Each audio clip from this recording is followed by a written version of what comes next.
of the consult station. So yeah, I mean, I hope that we can finish by 2 hours plus. So again, just to recap on the format, we got 15 minutes with the surrogate or patient, followed by 5 minutes of questioning with examiner. So it's recommended that you use about 7 to 8 minutes for history taking, and probably 3 to 4 minutes to examine patient, and then the remaining 2 to 3 minutes to address the concern as well as and asking some social questions. And for that, we'll start straight. First candidate would be Chris Tay. Chris, are you there? Hi, I'm here. But then just now Amos PM me that he want to do it first, so I'm Yeah, switching sure. with him. Can, Amos, can. with you. Hi. You're going to switch with him, right? So Amos, are you there? Yeah, I'm here. Hi Yeah, there. I think your audio is slightly soft. Is it okay if you speak a bit louder so that we all can Sure, hear? sure. Can you hear me? Yes, yes, good. Okay, so you are ready, yeah? We will start the timer soon, if you're okay. Yeah. All right. So before I begin, just to warm up about, are you taking the next diet? Yeah. Oh, in Kuching, is it? Yeah. Oh, okay. All the best. So please treat this like an exam, just like a usual practice. Don't be too nervous. Okay, we will start soon. All right, I will start the timer now. I give you 4 minutes instead of 5 minutes.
Okay, 4 minutes up.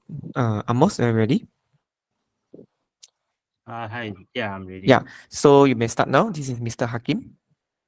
Okay. Good evening. I'm Dr. Ruben in the medical admission unit today. Can I Mhm. just confirm that you are Mr. Hakim, 45 years old? Yes, yes. I'm Hakim. I'm 45 this year. Okay, nice to meet you. Nice to meet you. I was informed that you are having some weight loss. Am I correct? Yeah. Can you tell me more about it? Yeah, doctor. I realized that I have been losing weight in the past 4 months. So it was about 10 kilos. For the past, I was about 60 kg and now I'm only 50. Okay. Besides this weight loss, have you noticed anything else that is significant? Mm, I mean, other than the weight loss, I think I also lost a lot of appetite. I don't really feel like eating much nowadays. All right, all right. I also noticed that your oxygen is a bit borderline. Do you have any shortness of breath? Yeah, yeah. I realized that for the past almost this is already like 5 to 6 months already. I have a bit of breathless when I try to stress myself when I walk for a long distance. I will have breathless. Okay. Any cough? Yeah, intermittently I also think I got a bit of cough and but it's quite dry. I don't having any phlegm. Okay. What about any blood coming out? No. Okay. Any pain over your chest? Yeah, I only got this pain when I cough a lot. So usually it's over both sides of my ribs. Okay. And how long has this been? This on and off cough and this discomfort, this chest pain is about almost about 3 to 4 months. 3 to 4 months. The pain over your chest, how would you describe it? Is it like a sharp pain, or is it pressing in nature, or when does it come? Only during you cough? Yeah, when I cough or when I change my position, I also got back pain as well, doctor. Okay. And how long has this back pain been? This back pain is only about 1 month ago, and it happens especially when I try to bend my body, and especially worse if I sleep at night. Oh, the pain is worse during the night. Yeah, yeah. Okay. When you wake up in the morning, is the back, do you feel stiff over your back? Yeah, a bit of stiffness, but it's mainly pain that really concern me, doctor. Okay. Any weakness over your legs? No. Any problem with your urination, your bowel Mm, or bladder control? yeah, I think I can pass motion. I can pass urine quite normal. It's the same. Okay. What about any problem with your vision? No, no, Okay. Uh, your urine, do you notice any abnormal bubbles in your urine? no, no frothy urine. Any swelling of your legs? No. Okay. With regards to your back pain, did you have any prior fall or trauma? Not really, doctor. Okay. Uh, okay. What about your bowel movement? Do you find it any uh, passing motion that is hard to flush away? No, no. It's a Any normal. any bloating? No, Okay. Okay. Do you have any diarrhea? no. Okay. Do you have any fevers? Yeah, I realized that for the past 1 month, intermittently I do have a bit of fever, especially at night. Okay. Okay. Any lumps or bumps anywhere? Mm, I'm not very sure, doctor. I didn't realize it. Okay. Any pain over your other joints besides your back? No, Okay. Any reason cut or trauma over your hands or your feet? no, no, no. Any sore throat? No, Any pain while swallowing? no. Okay. Have you come into contact with anybody with tuberculosis infection? Mm, not really, but I know that my elder brother have this tuberculosis in the past and already been treated, but I'm not really in contact with him. Okay, where is he? Where is he staying now? You mean where he's staying? He's not staying with me. I mean, I know that about 5 years ago he got TB, but I never in contact with him for the past 10 years. Okay. Okay. Do you have any tummy pain? No, Any sores in your mouth? no, Okay. And has anybody mentioned that you look paler than usual, not really. or you look more yellow than usual? No, Okay. Do you have any bleeding or any bruises anywhere? no, Okay. Do you have any noisy breathing? no, Any weakness over your muscles? no. Okay. Is there any rashes? No. May I know how is your diet? Yeah, I mean, I'm eating a normal diet, just that my appetite for the past 4 months has been reduced. Okay. May I know, do you have any past medical condition that I should be aware of? Yeah, doctor, I have this COPD lah in the lung. Doctor told me that I have this for almost 10 years already. Okay. And may I know how were you diagnosed to have this COPD, and what is the reason for your COPD? Yeah, I mean, it was during like 3 years back when I was admitted to hospital because of breathlessness. And then the doctor did some lung function tests, and the doctor told me that I have this COPD. But I was started on the inhalers, it was very well controlled. And the last time I was admitted for breathlessness was about 1 year ago. Okay. So your COPD is quite well controlled. Yeah, yeah. Is there any other medical condition besides your COPD? No, Okay. Have you had any surgery or procedures done in the past? no. Are you taking any medication right now? Yeah, I'm on the inhalers. I'm on Altibro, one cap once daily, and also the PMDI Brodua if I feel breathless. Okay. Any other medication? Tablets? Tablets. Yeah, I mean sometimes I do buy some steroid, oral steroid from the pharmacy because I worry I may get breathlessness. And for the past 1 to 2 months, because I worry that this is because of my COPD, I also been taking this oral steroid. Okay. And how often do you have to take this oral steroid? About 3 to 4 days every week. 3 to 4 days every week. And do you know how much are you taking? Not really. How many tablets? Now, how many tablets? Usually I take about 4 or 5 tablets. I see. Okay. Okay. Do you feel puffier than usual? No, I'm losing weight, doctor.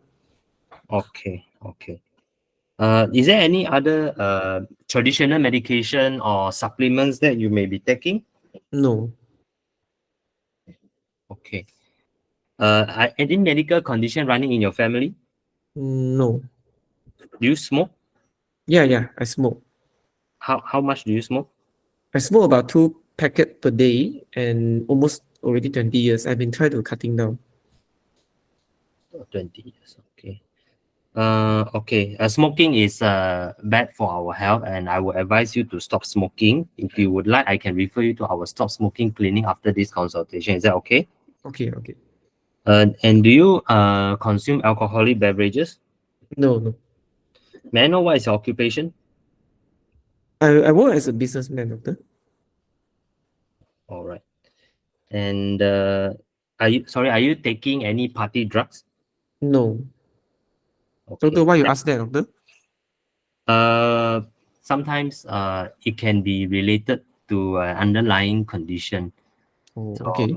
But no, I did not take. okay. Have you traveled anywhere recently? No.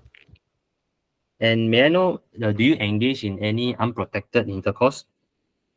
Not really. I'm married. With my wife. I'm loyal to my wife. All right. Thank you for sharing that. May I examine you? Yeah, sure. So, I just want to take a look at the patient's general condition. Is the patient cachectic? Patient is not really cachectic but appears thin. Yes, thin. Is the patient pale, jaundice? No, there's no pallor or jaundice. Pale or jaundice. Can I look at the patient's hands? Look for any clubbing, any hand wasting, No clubbing, no wasting. any sclerodactyly calcinosis over the hands, No, any palmar erythema. no. Okay. Uh, okay, I would like to look at the patient's face. Is there any rashes on the face? No, Okay. I would like to look at the patient's chest. Is there any obvious deformity? no. Okay, I'd like to ask the patient to take a deep breath in and out. Any abnormal chest movement? It's symmetrical. Symmetrical. Okay. I would like to auscultate the lungs. Mm-hmm. So when you auscultate the lungs, you want to straight auscultate the lung after you do a chest expansion. Uh, yeah, auscultate. Okay. So when you auscultate the lung will generally have prolonged expiratory phase, but no bronchi heard. There is a bronchial breathing over the left upper zone of the lung. Okay. I would like to check the vocal resonance, Yeah, vocal resonance is increased over the left upper zone. and I would like to feel his trachea. Trachea is central. Trachea is central. Okay. I would like to sit him. Before that, any neck mass. There's no neck mass. Okay, I would like to sit him forward and palpate his for any lymph nodes from behind. Is any Okay. cervical lymph node? Okay, when you palpate, you notice that there is a left palpable cervical lymph node, but it's non-tender, it's firm in consistency. Okay. Okay. No scars from behind. No. No, there's no scar. Okay. And then I would like to lie him flat. Sorry, before that, I would like to examine his back. Because he complains of some back pain, I would like to palpate his spine. 2 minutes left. Ah. So when you palpate the back, there is a bit of tenderness, especially over the thoracic region. Okay. Okay. So, Mr. Hakim, may I know what is your concern? Doctor, what am I having, doctor? Okay. Based on the information that I've gathered from you and from my examination, I'm worried you might have some growths in your lung. Okay. And I would like to get you admitted. I would like to do some X-ray and some blood tests on you. No, And but doctor, what is the cause of this growth? I'm concerned about the possibility of lung cancer. Oh no, why, doctor? Why I will get lung cancer? Because on my examination there is some abnormal findings over your left lung, and you are at risk of getting a cancer due to your smoking, and this is the reason why we need to make sure this is ruled out first. Oh, But, doctor, can this be TB? it is also possible. However, I will need to check your phlegm, and this is definitely one of the possibility as well. Doctor, can this condition be curable? Depending on let's say if this is indeed a lung cancer, it will depend on the type of the lung cancer that you are having. Some it can be treated. Some they are unfortunately not curable. Okay, doctor.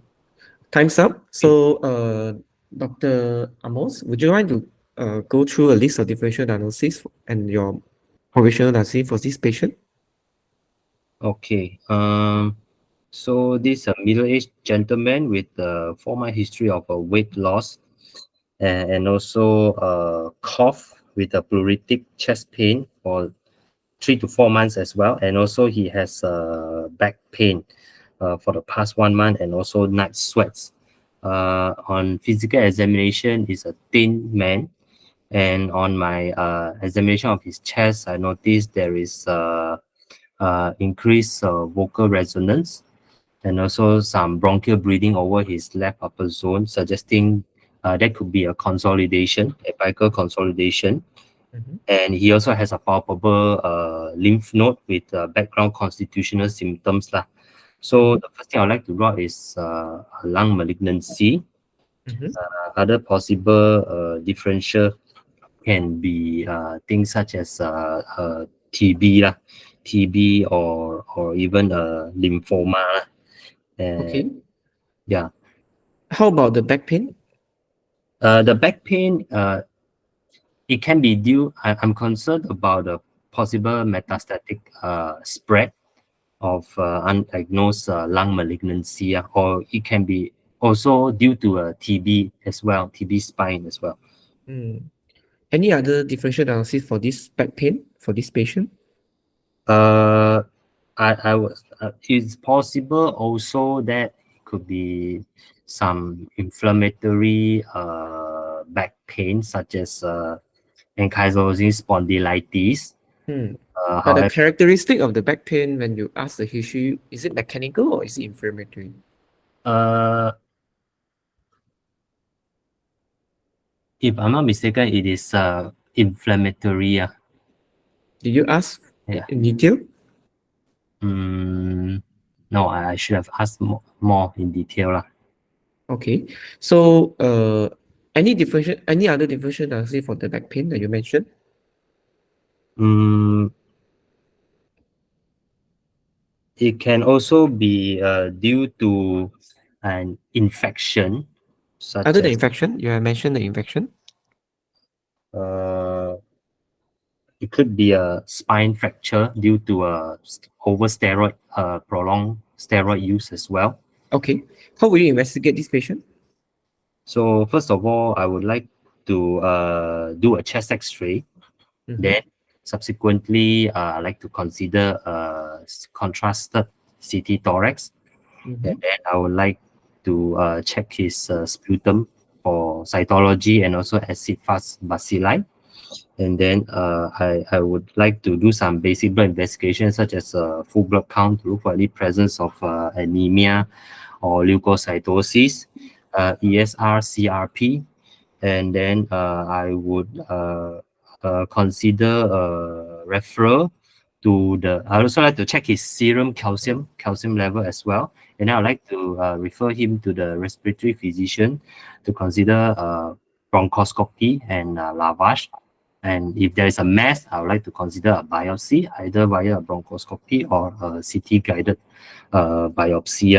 And also for the lymph node as well, if I would like to consider a biopsy of the lymph node as well. Mhm. How will you manage this patient? Uh, First of all, I would like to educate him regarding his possible condition. I'd like to advise him to stop smoking. I would like to refer him to our physiotherapists for chest physiotherapy and also a dietitian to help him get adequate nutrition. And given that he's COPD, underlying COPD, I'd like to make sure he's vaccinated and yeah. How And about then in terms of the lung, the lung cancer that you mentioned? so lung cancer, I definitely want to know what type of lung cancer it is first, whether it's a small cell or non-small cell, and then I will consider do a CT TAP lah to look for any metastasis, and then referring to the oncology team for further management of the lung cancer. Okay, And time's up. Thank you. Okay, so if you got time, do you know any markers or any molecular study that you should send for the tissue biopsy of the lung?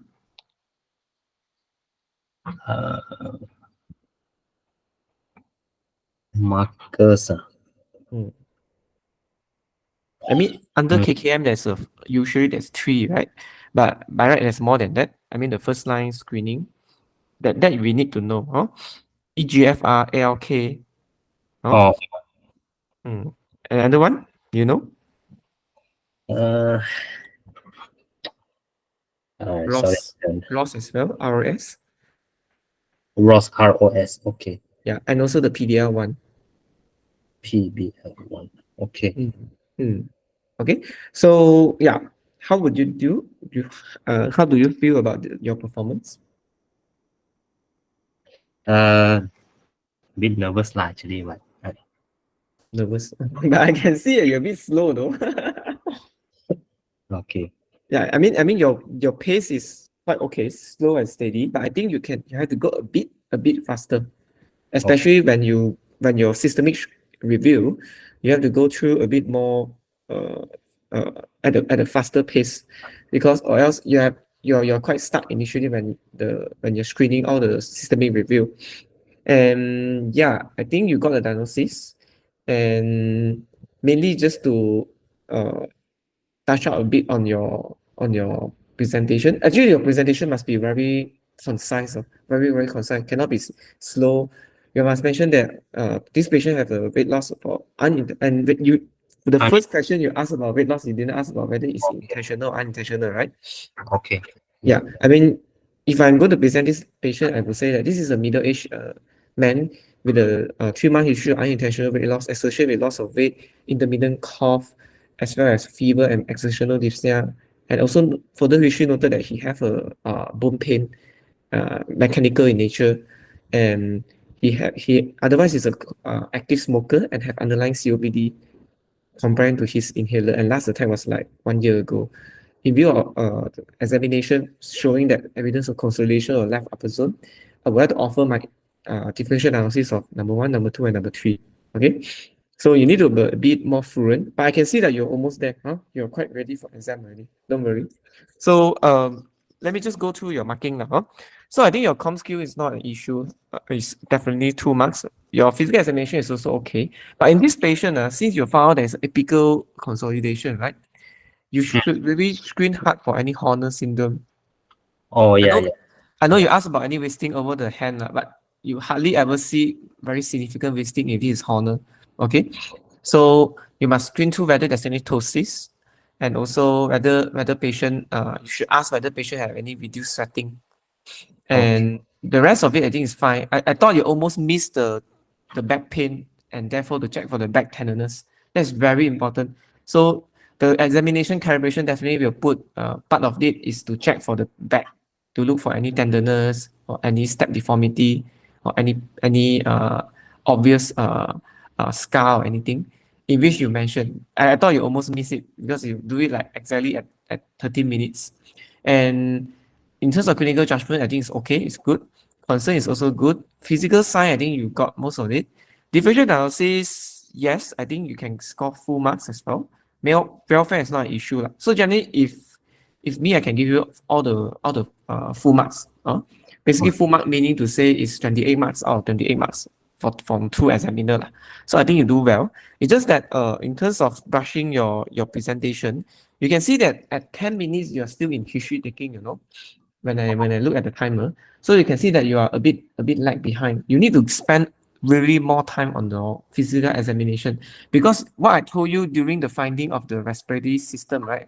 You said that you want to auscultate the lung. I should have tell you this broad respiratory phase, no bronchi, and there's already a vocal breathing.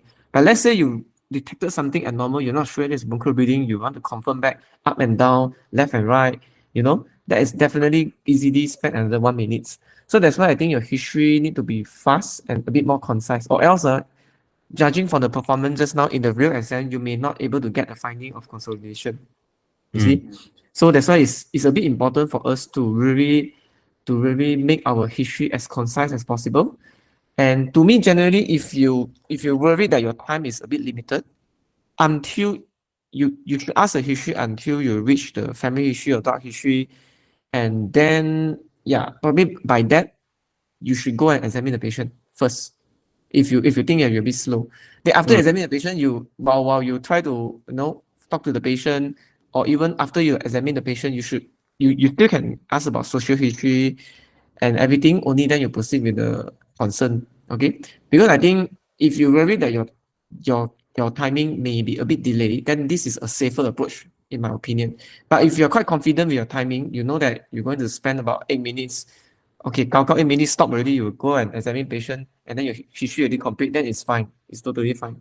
So it's a bit flexible.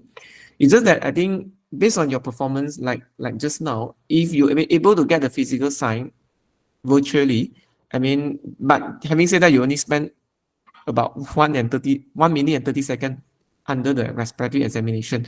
So that's why I say it's a bit risky. You should spend more time, huh? And in terms of discussion, it's just something that I just scratched down for my own input.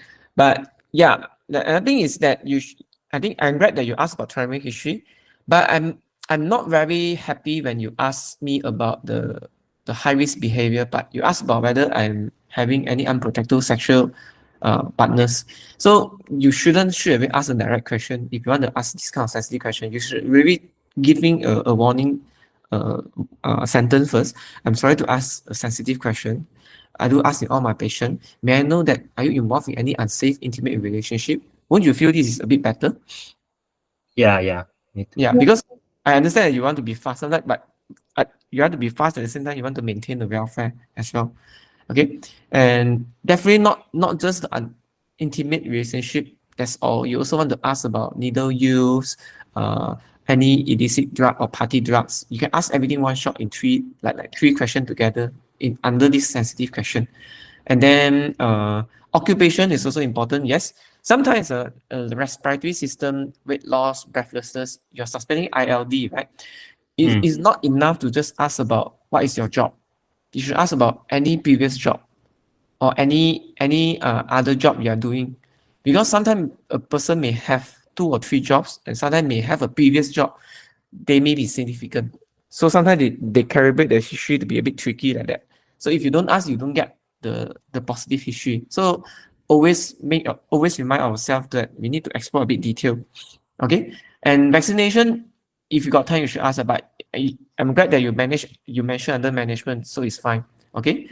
So for this patient, you also want to rule out whether there's any SVC obstruction. So it's also good to really mention. You asked me about mass over the neck.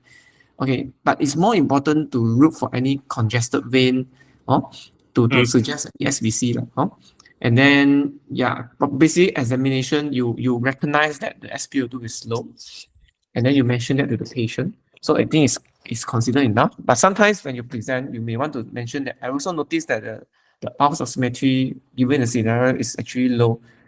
If you didn't mention that to the patient, either way is fine. Whether you want to mention the examiner or not. And then, yes, it can be some chronic lung infection or PTB with dissemination. And the top differential is definitely want to rule out any spine mets. And in terms of lung cancer, it's not just enough to mention about diagnosis. The complication part is not enough. You need to mention a bit more. FBC, yes, anemia, okay. But RP is equally important, especially sodium can be associated with SIADH, right? And then calcium you mentioned, correct? And there's a few things that you also need to mention. For example, I want to mention whether patient may want to really screen for 24 hours urine cortisol if you're suspecting this is a ACTH secreting tumor. And at the same time, you want to screen out. I noticed that you mentioned about sputum cytology. I was I was shocked. We never send sputum cytology, right? I was like, oh, why you send sputum cytology? But never mind. There's no way you will send the sputum cytology. So it's either if pleural, yes, pleural you can send for cytology, but not sputum. Sputum, if you want to rule out cancer, we never take sputum to screen for any atypical cell unless it's a malignant effusion. So you should also mention that the lung biopsy, but yes, you mentioned, but yeah, at this point in time, you can mention you refer to the respiratory team for the role of lung biopsy. So lung biopsy, depending on the location, either bronchoscopic, EBUS, or even CT guided, right? And then part of your investigation should really mention about molecular study, because molecular study is the one that really will affect the management. If any of the targeted oncogenic driver mutation present, then the management is very different. For example, PDL1, if it's present, then you can consider the role of pembrolizumab. And if the EGFR is positive, you can consider tyrosine kinase inhibitor. ALK, ROS, you can consider other form of TNIPs. Okay, and if everything negative, then have to go back to conventional chemotherapy. So all this is quite important. That's why it's important to mention. Yeah, I can see that the management you mentioned a lot about supportive. Okay, and specific, no need to mention in detail, but you have mentioned you generally divided into non-small cell or small cell, but non-small cell, I mean, there is a role of surgical resection is stage 1 to 3, combined chemoradiotherapy, and small cell generally is non-curative, therefore is, and also non-curative, not feasible for surgery, and therefore the goal of management is palliative chemo. Okay, so you should mention like a general approach like that. No need to go into too detail. Okay, all right. Any Okay. question for anyone? Do you have any question? Mm, actually, in this case, I mean, because of the weight loss, I need to ask about all the high risk behavior, right? Yep. I mean, if any scenario that you suspect TB, you cannot go away from HIV, and therefore, or even Hep C or Hep B, then therefore it's important to screen for high risk behavior. Okay. I mean, they are like brother and sister. We should always screen together. Who knows that if this is RBD and you got all this may not be lung cancer. This may be fungal pneumonia, or this may also be PCP as well. Okay. So that's why it's important to know whether patient is immunocompromised in a way. Okay, so the next candidate will be Yi Hong, right? I think it's Yi Hong. Yeah. Yi Hong, are you there? Yep. Okay, you're ready, yeah? Yeah. Okay, I will start the timer now. Okay. Okay, 4 minutes.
Okay, time's up.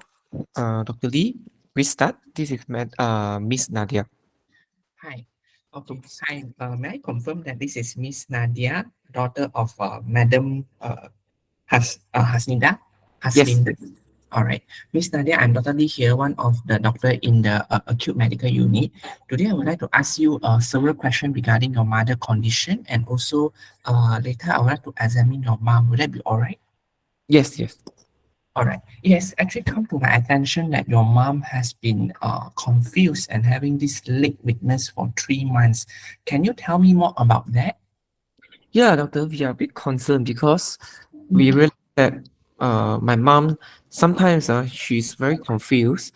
Sometimes she seems okay, and confused in the sense that she sometimes have trouble to remember her own things that she used to do, and she may also sometimes unable to recognize some of us among the family members. And sometimes she also misplaces object when she is at home.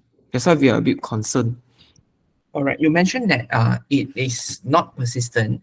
It occurs occasionally. And how frequent it occurs per week about this forgetfulness?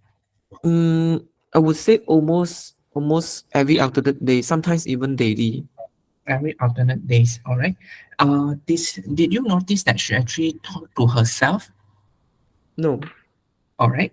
This when you mentioned that she couldn't recognize people, how about the close relative like you, for example, your father, can she recognize them? no, sometimes also she doesn't recognize me. All right, I see. How misplaced object as in what kind of thing that she would usually misplace? Yeah, I mean, she take care of her own stuff and also medication. She used to able to take medication at correct timing, and Mm, also she will place her own stuff at the correct place. But in the recent 3 months, sometimes I notice that she's actually very forgetful. She tends to place things again and again at the same place, and all she tends to repeat the same process. All right, I see. It must be quite disturbing for the family and for her. Let's see how we can help her with that later. All right. How about can she actually take care of herself now? She can, but we are very worried because we think she's not safe because she tends to walk around, and now that she also have this weakness, we notice that when she walk, she will be like a bit stomping when she walk, a bit unsteady. That's why we are trying not letting her to be alone at home. All right, I see. Did she keep repeating things that was happened very long ago? No, no. No. All right. And she couldn't remember where exactly she put the things that the Hmm. things that she keep. All right. Okay. How about things that happened like maybe 10 years ago? Can she still remember? Yeah. I mean, all her previous those things in childhood or very long time, she seems like no problem. All right. About the weakness, is it on both leg or one leg? No, both leg. Did you notice any slowness when she actually walked? It's it is slow because she tends to walk a bit with a wide kind of posture, and then also she told us that she's like giving up kind of sensation when she walk, and there's multiple episodes that she almost fell down. All right. Any history of fall? No, luckily. All right. Okay. And does she require any support when she walks? Yeah, now we have to ask her to walk with walker. Us with walker. All right, I see. Okay. Does she notice that? Do you notice that her voice is actually getting softer and softer? No. No. Any headache? She didn't complain of headache. Any dizziness? No. Any slurring of speech No. or blurring of vision? No. Do you notice that her writing is actually getting smaller and smaller? Not really. She doesn't really write nowadays, but she have no problem in like holding cups or eating. All right. How about any hand shakiness? No. Any fitting? No. Can she control her urination, her water work? Yeah, nowadays still can, but we are worried to let her go to toilet herself, so we tend to ask her to wear diapers. All right. And does she actually wet? How frequent you have to change her diapers every day? Every time when she pass urine, about 3 to 4 times per day. All right, I see. Any high body temperature? No. All right. Any change in her weight recently? She's not eating that much nowadays. Mm, She's actually a breast cancer patient, so her appetite has been quite reduced for many years. I see. All right. I will come back with the breast cancer in a while. All right. Okay. Did she complain of any chest pain? No, Any fast beating heartbeat? no, Any shortness of breath? no, Cough? no, Or having change in her hoarseness of voice? no. All right. Any change in the bowel habit recently? Mm, I mean, in terms of the loose stool or constipation, not really. But she has been vomited quite a few times recently after she was given the last radiotherapy to her brain. All right. And when was that? It was almost, I mean, the last radiotherapy was done was 2 months ago, Mm, but she had been having like monthly radiotherapy. all right. Okay. So for the vomiting, about how many times she vomit per day? Yeah, I mean recently because she did not eat much, so there's not much vomiting. But for the past 3 months, she had been vomiting quite frequently, almost every day, and then most of it is just fluids without any food. Okay. Um, any joint pain? No, Any rashes? no. Okay. Just now you mentioned that your mother had a breast cancer. May I know when was it diagnosed? It was diagnosed about 5 years ago, All right. and that time I mean the doctor was did a whole body scan and was told that she got spread to the lung, to the bone, as well to the brain. And in terms of the breast cancer per se, the surgery was done to remove the breast and Mm, already given chemotherapy. Now it's just on tamoxifen, oral tamoxifen, and also the radiotherapy of the brain. all right. Okay. And you mentioned that when was the last scan done? It was early this year. Okay. Besides this breast cancer, does she have any other medical condition? Yeah, she also have anemia. Doctors say this is due to lack of iron, and Mm. therefore she's also taking the iron tablets. Any blood transfusion previously? Not really. Okay. For the operation beside the breast cancer removal operation, any other operation done? No, Okay. Is she taking any other medication beside the iron tablets and tamoxifen? no, How about any over-the-counter medication? no, Any traditional medication? no. Okay, I'm so sorry to ask. In your family, does anyone else have cancer? Yeah, I mean my aunt had ovarian cancer and was Mm, surgically treated. all right. Any family history of any Parkinson disease? No, no, All right. Okay. So sorry to ask, does your mother smoke? no, How about alcohol? no. She don't drink. Okay. Again, sorry again. What do you realize or know that actually she have used any illicit or party medication? No. She don't do that. All right. And previously, is she working now? No. She's no longer working. She's actually previously is a housewife. Mm, And then luckily we are all grown up. That's why she doesn't need to do any extra errands. My father have already passed away because of diabetes complication. okay, I'm so sorry to hear that. Uh, do you know that does your mother still have menses? No, Okay, and at what age she menopause? I think it's early this year as well. All right. I would like to proceed with examining your mother. Would that be all right? Okay. So, general inspection. Is there any walking frame around? Yeah, there's a walker.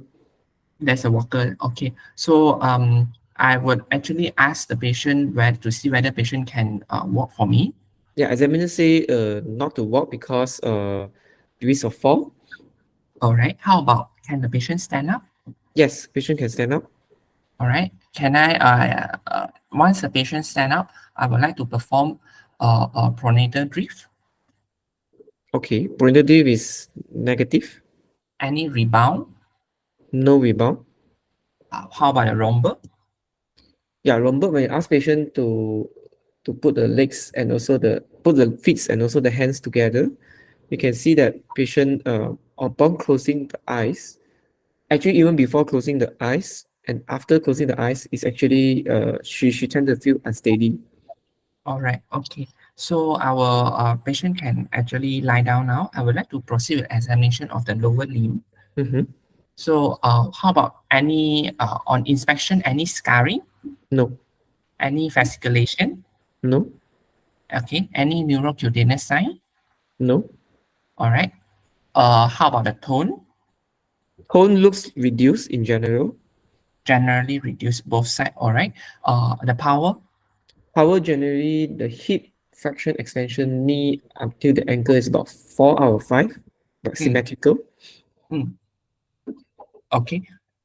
Reflexes? Reflexes, knee and ankle is present. Sorry, knee is present to plus, but ankle seems that you cannot get any reflexes. That's right. Asking her to clench her teeth. I see. All right. Okay. How about the sensation?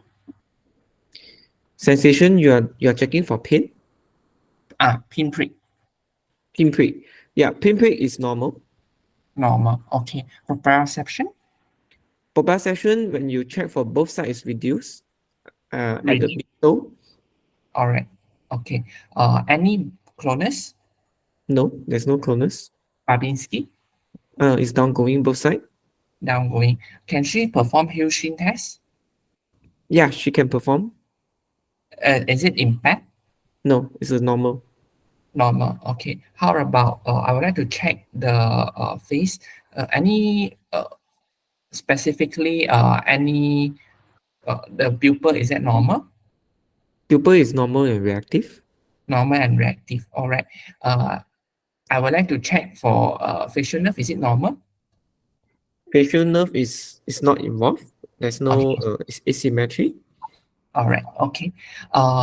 Check for the cerebellar sign. Any pulse pointing? No path pointing. Decidocokinesis? Patient cannot really obey. Examiner say you can skip. All right. How about any nystagmus? Yeah, there is a bilateral nystagmus. Bilateral nystagmus. All right. Okay. I would like to check for the get permission and check for the breast. Any breast lump? There's only one scar seen over the left breast. All right. Okay. How any bony 2 minutes tenderness? left. Any bony tenderness? No. Okay. All right. I will. Miss Nadia, may I know what is your concern? Doctor, what is the reason of her symptom? All right. So, Miss Nadia, given that after the history and also examination, there are a few possible diagnoses that can actually lead to your mother condition.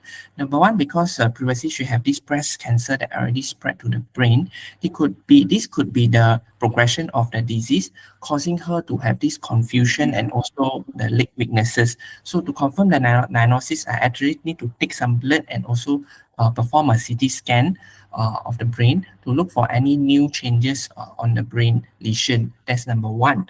Then there is other possibility that because of the malignancy of the cancer, there is another condition called paraneoplastic syndrome, in which meaning that there is an antibody from the cancer cell that attacking the brain cell, causing the symptom that she actually experiencing. Again, for this, I have to do a scan and also take some blood for your mother. Yeah, but since your mother is actually having confusion, I think it is important for us to admit her to the ward and also to monitor her condition. Make sure there is no any blood imbalances that we can correct, and also any correctable causes of the confusion. Doctor, can this be brain infection? Does she need a spinal tap? All right, it is less likely to be a brain infection given that she has no fever and she doesn't have exhibit any symptoms of headache, or even doesn't from examination doesn't look like there is any source of infection. Yeah. Doctor, can her confusion be reversed? Okay, it depends on what is the cause. If the cause is due to the progression Time's of up. the Okay, Dr. Lee, would you mind to go through some of the positive and the negatives, important history and the sign for the from what you gathered, and tell me your differential diagnosis followed by provisional diagnosis. from the history, she is confused with, I would say it's more like a dementia because of unable to recognize and also misplaced object, and it's come intermittent. Then that she also have bilateral lower limb weakness, but there is no other and the doctor actually did mention that she looks like she have a broad-based gait that is unsteady and had multiple history of almost near fall.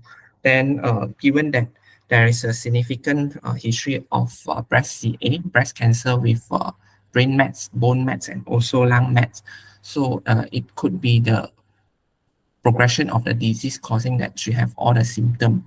Then from examination wise, generally Romberg is positive and she couldn't examine the gait. However, given the examination, she is slightly having bilateral, I would say is a lower motor neuron lah, given that she had a high tone is reduced, power is reduced, reflexes is reduced over bilateral ankle. Of course, I would like to complete my examination by doing a parectal examination and also look for the reflexes. Yeah. Yeah, but And what is your differential? my differential for this lady will be a paraneoplastic diseases. Other than that, Other than that, I'm thinking of progression of the you have mentioned that. Other than that, Other than that, it could be also Parkinson plus. If given more time, actually, I would like to examine her to look for any supranuclear gaze palsy, any rigidity, and also over the upper limb, because the lower limb probably no rigidity and the tone is reduced. Yeah. okay. Mm. Tell me what you want to investigate. Okay, I would like to investigate this lady by doing a full blood count, look for any evidence of anemia, any high total white count. Then I would like to do a renal profile, make sure there is no electrolyte imbalances such as hyponatremia causing her to have this confusion. Then liver function test, a baseline. Then I would like to send a thyroid function also to make sure there is no hypothyroidism. Then a calcium level, phosphate level will be important since you have a bone metastasis previously. Then I would like to do a chest X-ray for this lady to look for any disease progression of the lung mets. Then importantly will be a CT brain to look for any evidence of progression of the disease as well. Then I can also do to rule out paraneoplastic, I can actually send an paraneoplastic panel which is anti-hurioma for this lady. Okay, so you have mentioned that you want to check for serum calcium. Can the calcium explain the symptom? Yes, the calcium also can explain her symptom of confusion and also leg weaknesses because of the bone mets. Okay, and do you want to do any infective screening or any cultures? Yeah, I would like to send for a blood culture, a urine culture, and a sputum culture if it's available.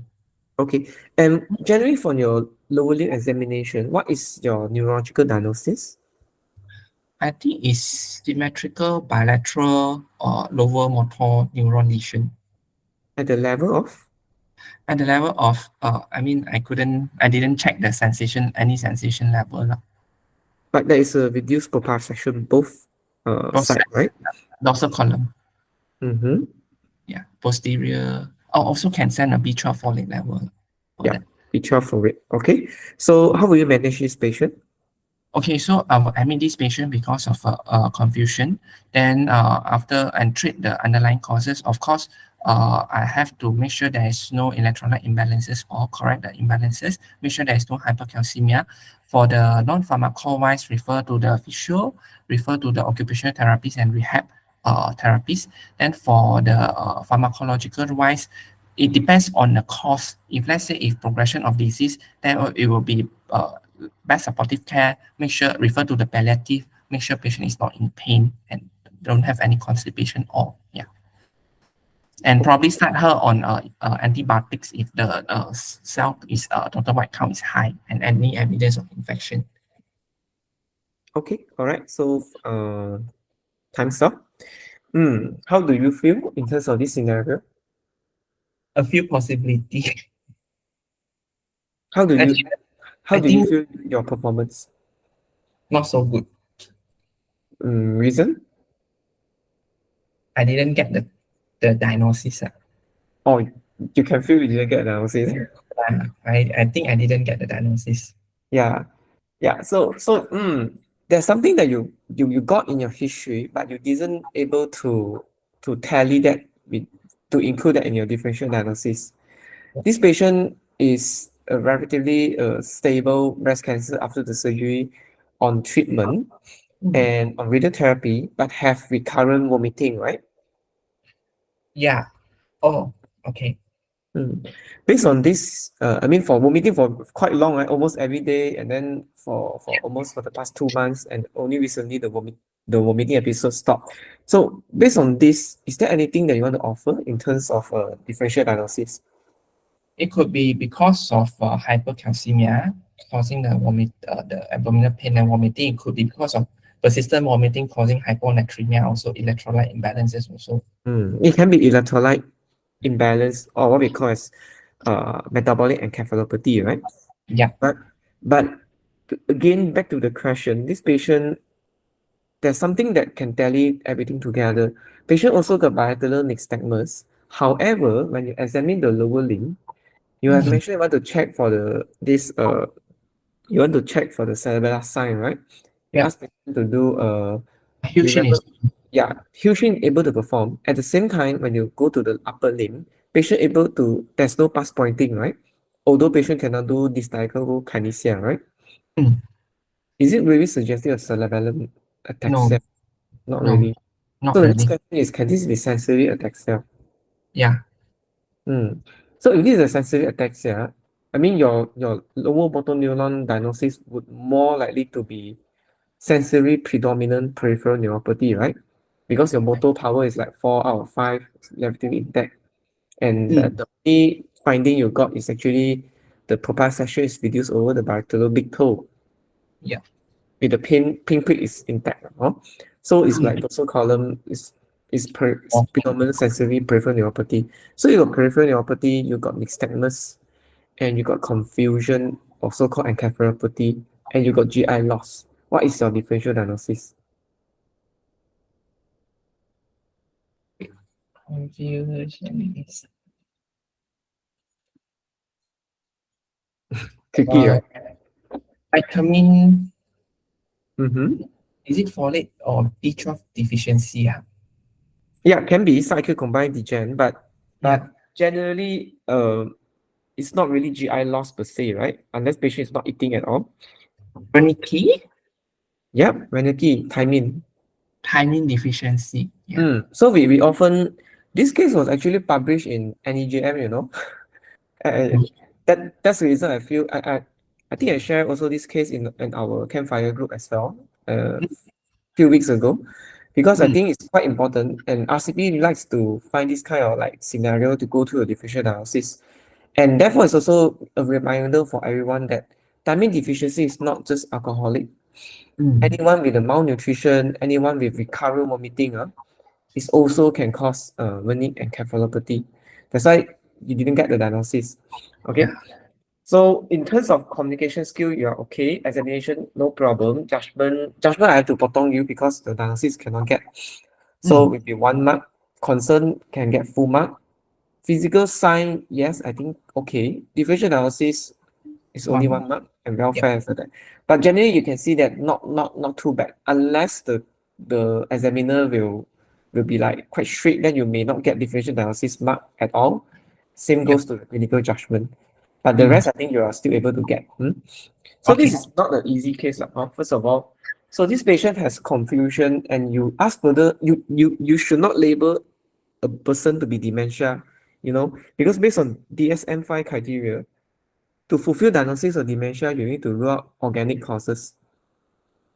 And organic causes by the meaning of everything must be excluded before you say this is dementia. And to fulfill dementia, you also need to fulfill 2 out of 5 of the cognitive domain. in which this patient, the main issue is the memory domain.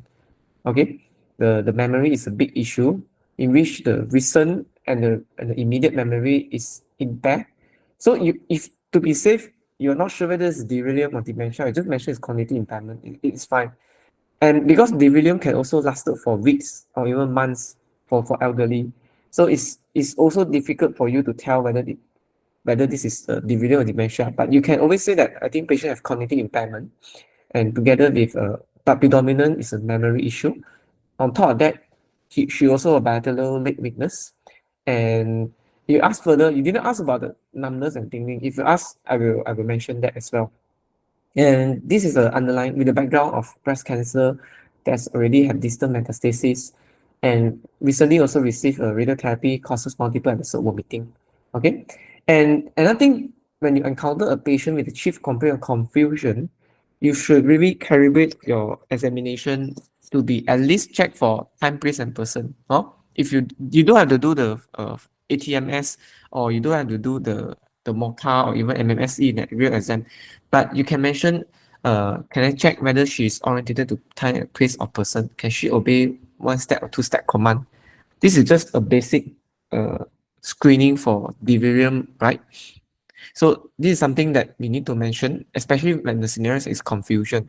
Cannot ignore the fact that you have addressed the leg weakness a lot. You examine the lower limb, offer to check the gait, and you are good because I tell you cannot walk, but you don't give up. You have asked patient to stand up, whether can check the rhomboid, whether patient rhomboid is positive or negative.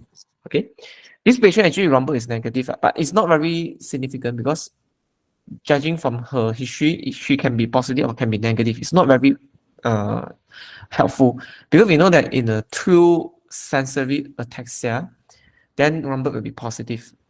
But in the cerebellar ataxia, the rhomboid should be negative, right? But in this patient, when I told you the rhomboid is actually negative because even before closing the eyes, she's already a bit unbalanced.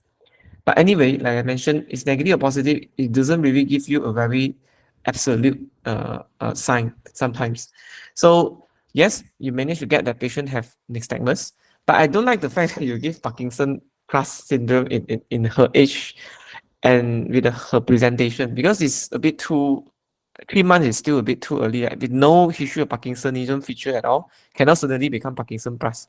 That's why under the differential analysis, I think we cannot accept the Parkinsonism, because your examination should tell you whether this is cerebellar or this is a sensory ataxia instead of Parkinsonism. And therefore, your differential diagnosis, your top one should be the nutritional deficiency, in which the Wernicke.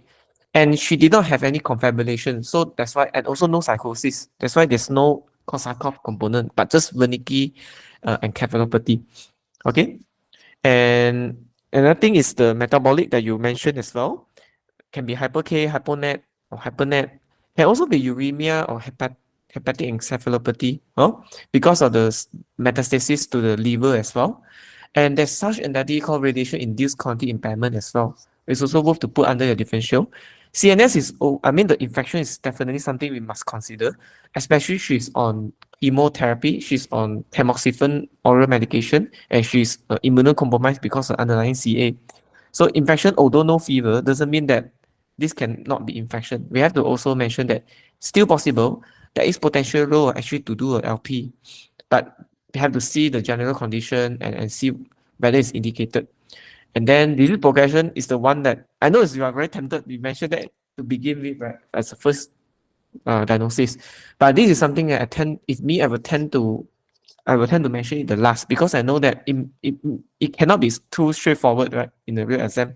So you need to exclude a few things first, because you say this is a disease progression. And it can also be, other than new brain mets, it can also be leptomeningeal carcinomatosis presented with some form of meningism feature, but doesn't fulfill like fever or photophobia sometimes. And it can also be stroke as well. So management, you mentioned most of it. Vitamin B12 and folate, when I prompt you, you mentioned including the thyroid function. So in the thiamine deficiency, a lot of our lab, I don't think any of our lab have this test done. But this is something that you need to know, especially in overseas. I mean, all the international examiner in the very good hospital, if you have this service, to check for the red cell thiamine transketolase activity. But in our local setting, I don't think that is the options. we cannot really diagnose thiamine deficiency. We just treat with high dose thiamine and see whether patient have any recovery. Okay, so for this patient, you should also mention MDT, patient education counseling, and the important thing is involve the oncology team. Okay, because the radiotherapy is going to be an issue to continue with all these issues. So you want to symptomatically treat the patient, anti-emetic if still have vomiting. Sometimes you may need to consider DEXA as well, especially for vomiting in cancer patient, and rehab if it's needed, and career training. Okay, so that will be it. Is there any question?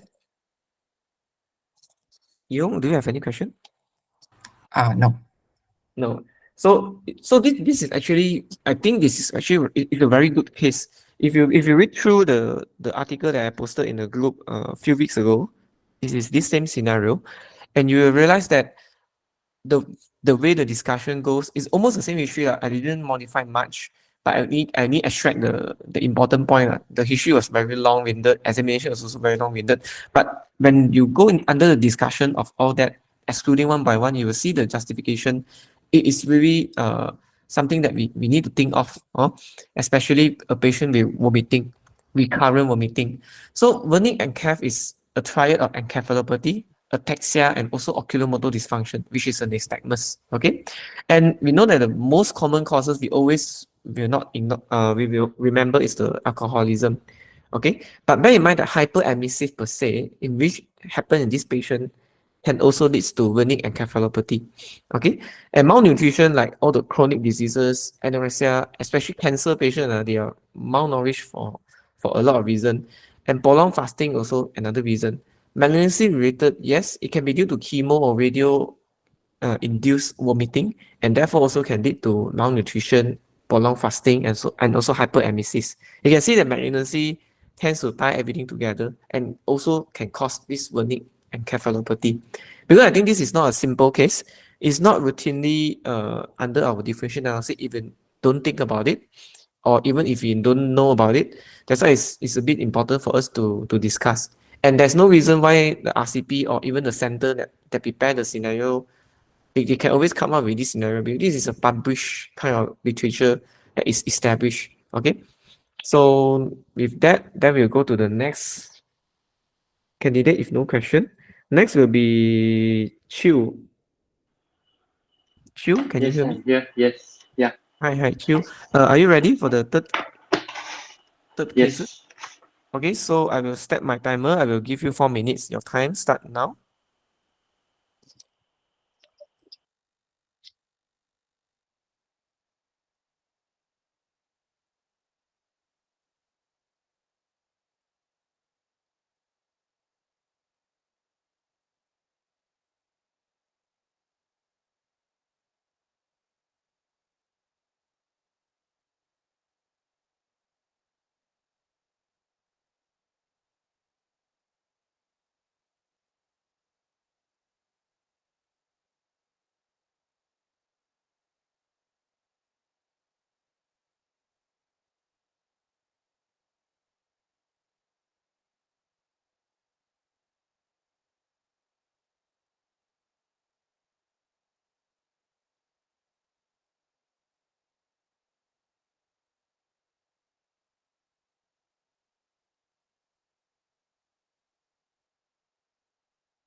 Okay, time's up.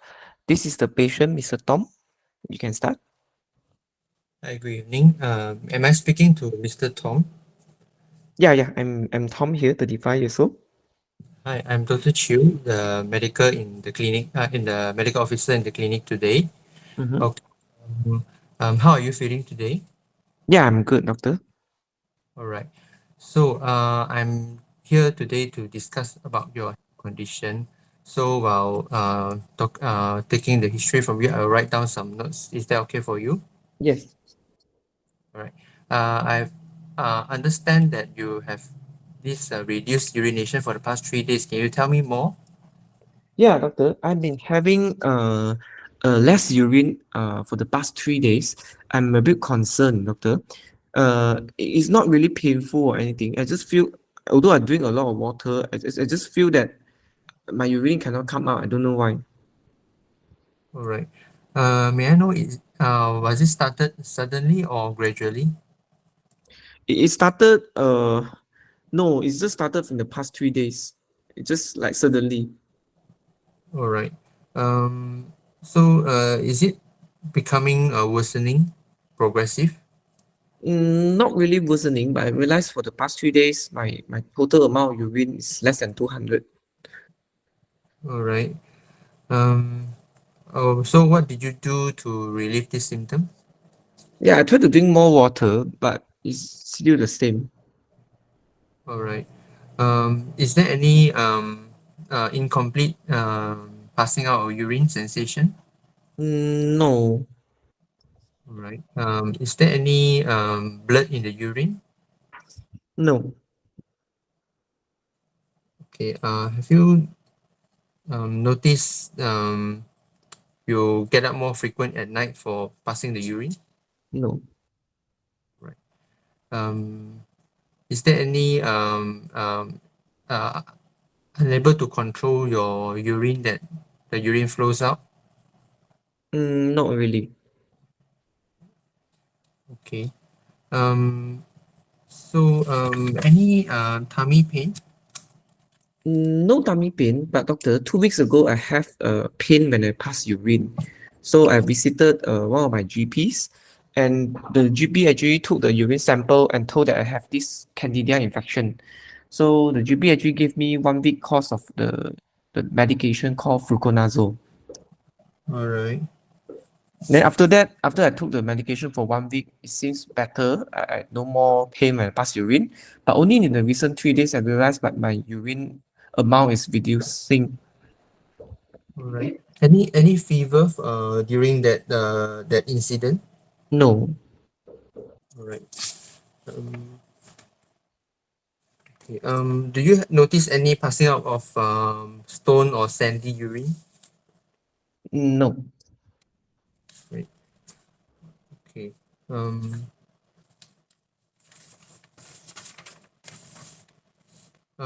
What about um okay is there any problem with your like do you have difficult passing motion? no, Any do you notice any change in your weight? no. Okay.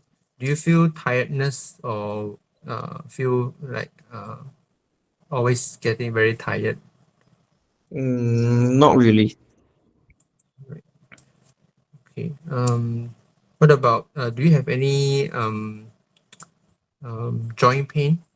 No, Any rashes or spots on the no. body? Do you notice any change in your appetite? No. Um, do you? Can I ask? Do you have any medical problem being diagnosed previously? Yeah, doctor, I have a kidney problem in the past. Doctor told me that I have IgA nephropathy. So the doctor said that my kidney is failing when I was doing the monitoring the clinic. So I underwent the renal transplant 2 years back. Okay. And Subsequently, I'm on all this medication. You can see. Okay, thank you for that. May I know, are you compliant to all the medication? Yeah, yeah. Uh, any change or any recent stoppage of any medication? No.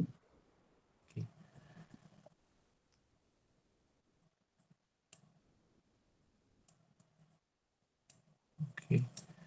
May I know how long have you been taking the prednisolone? Yeah, it's almost 2 years already.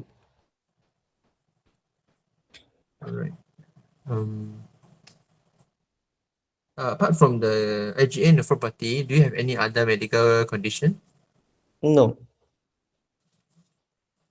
Yeah, I mean, in terms of other medical condition, right? So sometimes I may have a bit of headache. So sometimes I also take naproxen over the counter. All right. Have you seen any medical treatment for this headache before? No. All right. Um, okay. Besides the renal transplant, any other surgical procedure done before? No. Any previous hospitalization? No. I mean, other than the transplant 2 years back, and then a follow-up in other clinic, but there's no rejection or anything that I need to be hospitalized. All right. Besides the fluconazole that the the doctor prescribed 2 weeks ago, any other medication that is being prescribed recently? No. Do you take any traditional or herbal supplement? No.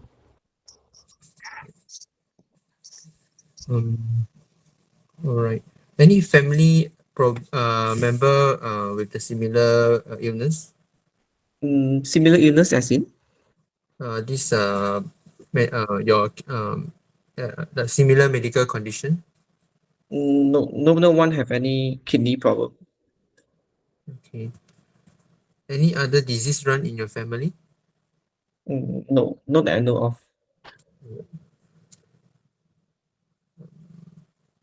Any family member with being diagnosed with bleeding in the brain? No.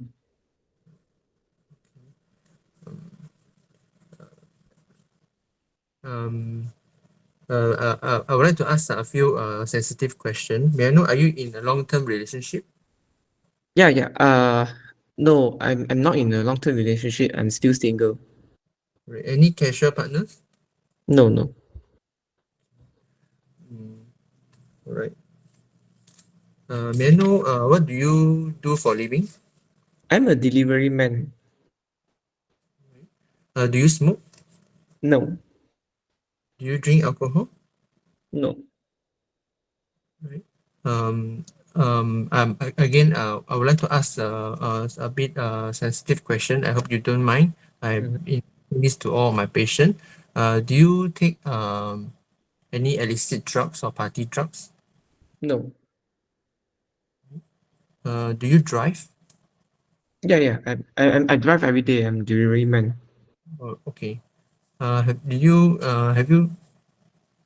been to any recent traveling? No.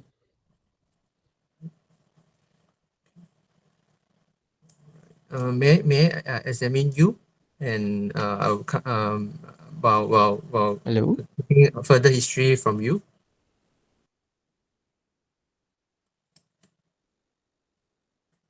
Hello? Hello, can you hear me?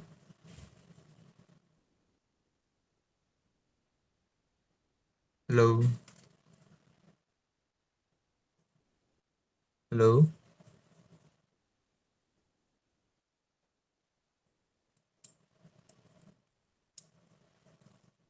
Hello? Yeah, hello, Chiu. Can you hear me? Yeah, I can hear you.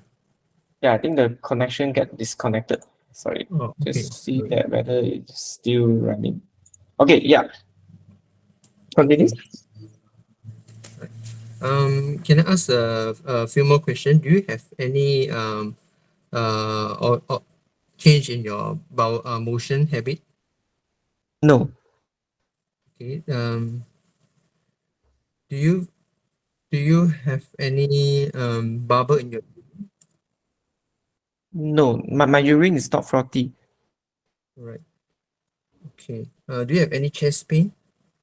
No, Racing of the heart? no, Any difficult breathing? no, Okay. Do you notice have you have you have any episode of coughing out of blood? no, Any history of asthma before? no, Do you have any do you experience any bony pain before? no. Okay. May I examine you? Yeah, sure, doctor. Okay. In general inspection, I would like to see is the patient having um, any form of dialysis access. Patient underwent that urinary transplant before reaching end stage. There's no vascular access. Okay. Is the patient pale? Yeah, patient is a bit pale. Okay. What about is the patient having um, gum hypertrophy or hand tremor or hand tremor? Yeah, there's a bit of fine tremor when you ask patient to lift up both arms. Okay. Any thinning of the skin? No, there's no skin thinning. Any bruises? No skin bruises. Is the patient obese? Patient is not obese. Um, okay. Is there any striae over the abdomen? No, this is the abdomen. Right. All right. I would like to perform the abdominal examination. Okay. Is there any tenderness anywhere? No tenderness. Okay. Is the kidney palatable? Which kidney? Right. You mean the native kidney or the transplanted kidney? Oh, sorry. I mean the native one. No. Um, and okay,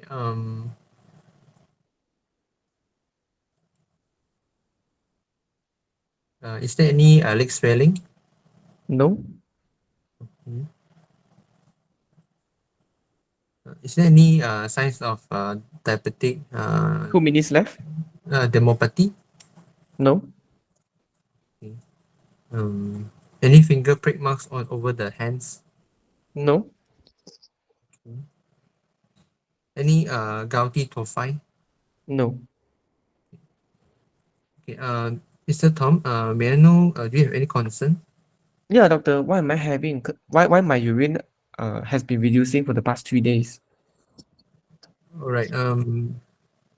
I believe I'm afraid that your transplanted kidney is not functioning well, and I would like to run a few tests and to check your kidney function and um, to see whether to check your kidney function But and what's the probably reason, doctor?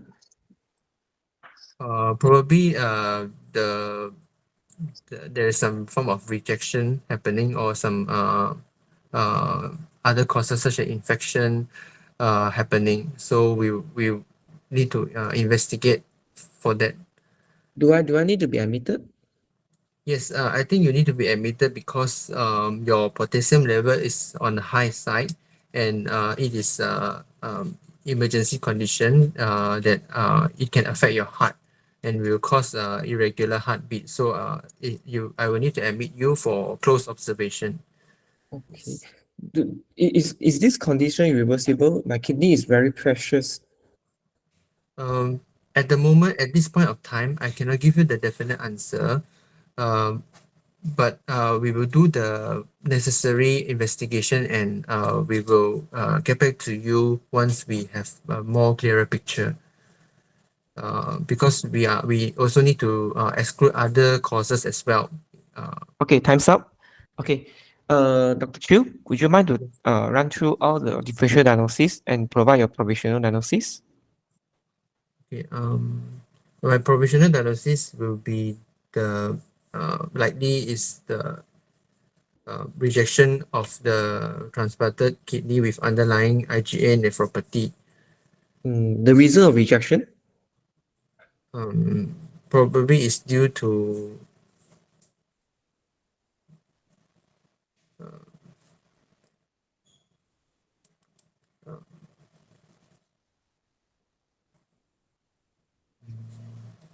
Mhm.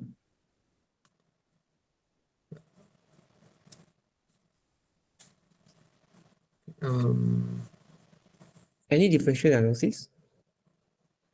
differential diagnosis include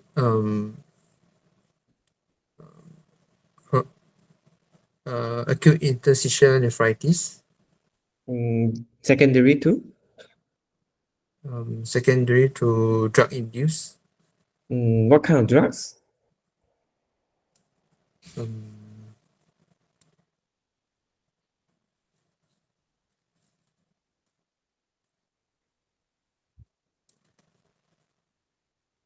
I'm not sure.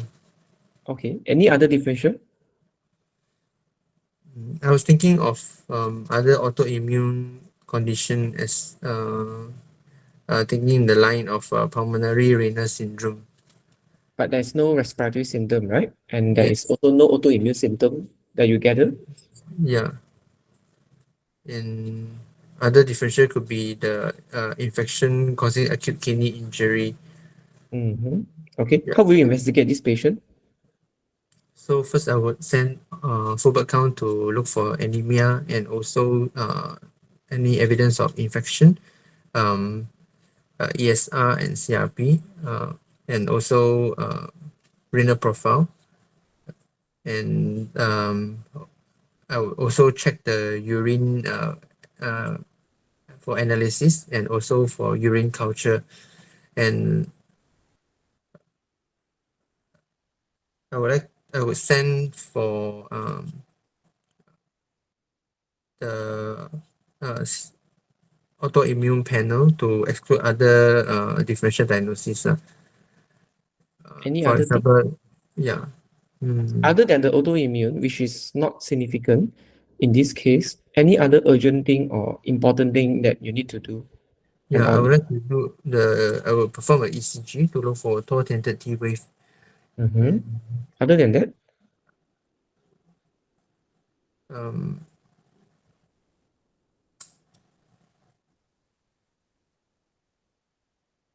your first provisional diagnosis mentioned that you think that this may be a rejection. Is there anything else you want to offer? mm,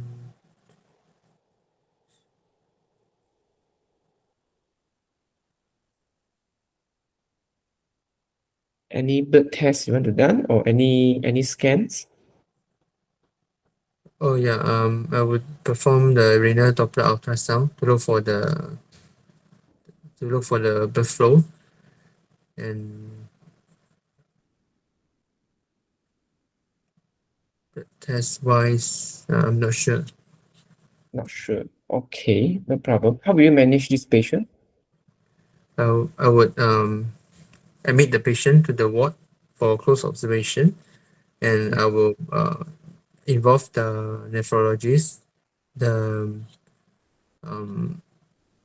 and also the dietitian, and I would like to manage this multidisciplinary approach, and importantly is to measure the urine out urine output, and to check to send for blood test to look to confirm is it the truly rejection problem. So Okay. yeah. What you have not answered the question just now. What is the cause of the rejection then? Sorry, I can't get your question. What is the cause of rejection?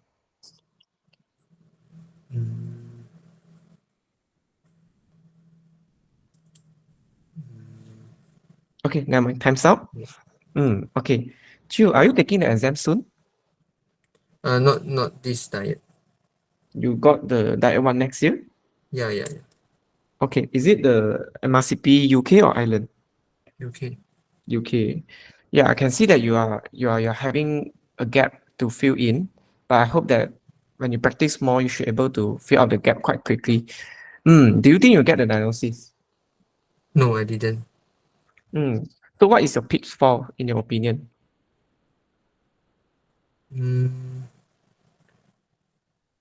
There's a lacking of knowledge in this. Yeah. Have you seen any transplant patient before? Yes, but haven't encountered the rejection patient. But in renal transplant, everyone will jump if you see the serum creatinine shoot out, right? But not Yeah. necessarily everyone will have rejection, right? So AKI in renal transplant patient is just like AKI in a normal patient. So you should explore pre-renal, renal, and post-renal cause. Okay? So you should go by your approach. I can see that you don't really have your approach. That's why you are very stuck and you're not very fluent in the sense that you actually spend a lot of time thinking of what are the questions to ask next. You agree? Yeah. So let me bring you to the point. So you can see for the outside, blood pressure seems fine, vital signs seems okay, but creatinine big jump with the hyperkalemia, right? Okay. And what is the immunosuppression patient on? Mycophenolate or fertil Other than that, and Advagraph. which is I'm not sure. you cannot be not sure, right? I mean, calcineurin inhibitor, there's only two. It is either your cyclosporin or tacrolimus, right? Okay. Evergraph or Prograph, depending on once daily dosing or twice daily dosing, it just essentially means this is a tacrolimus. Okay. So cyclosporin hardly used nowadays, but still possible. But now that you know that patient is on tacrolimus and clinical examination reveal that it's a fine tremor, how do you relate this? There's toxicity. Tacrolimus toxicity. Good. Yes. But what is the cause of this tacrolimus toxicity then? Is there any recent change of medication, addition of medication? Based on the history, there's no change or change of dosage. But any addition of medication?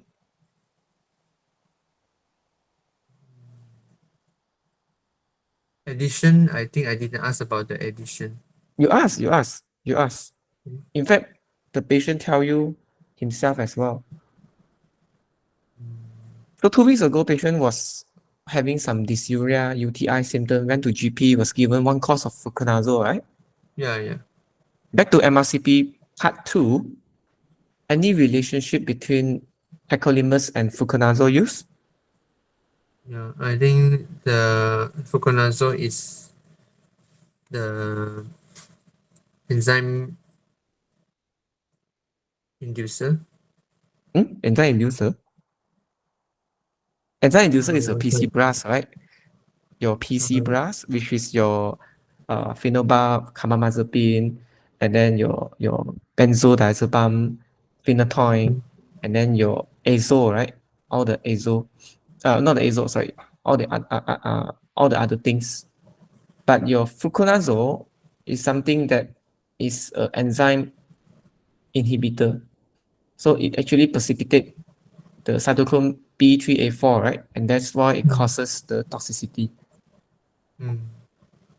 So if you got this part, if you can relate, then you know that this is actually not rejection. This is actually over suppression causing kidney injury. Okay? So it's over suppression of. It's a tacrolimus toxicity because of the fluconazole use and causes over suppression and causes acute kidney injury. Okay? Okay. So yeah, so basically, I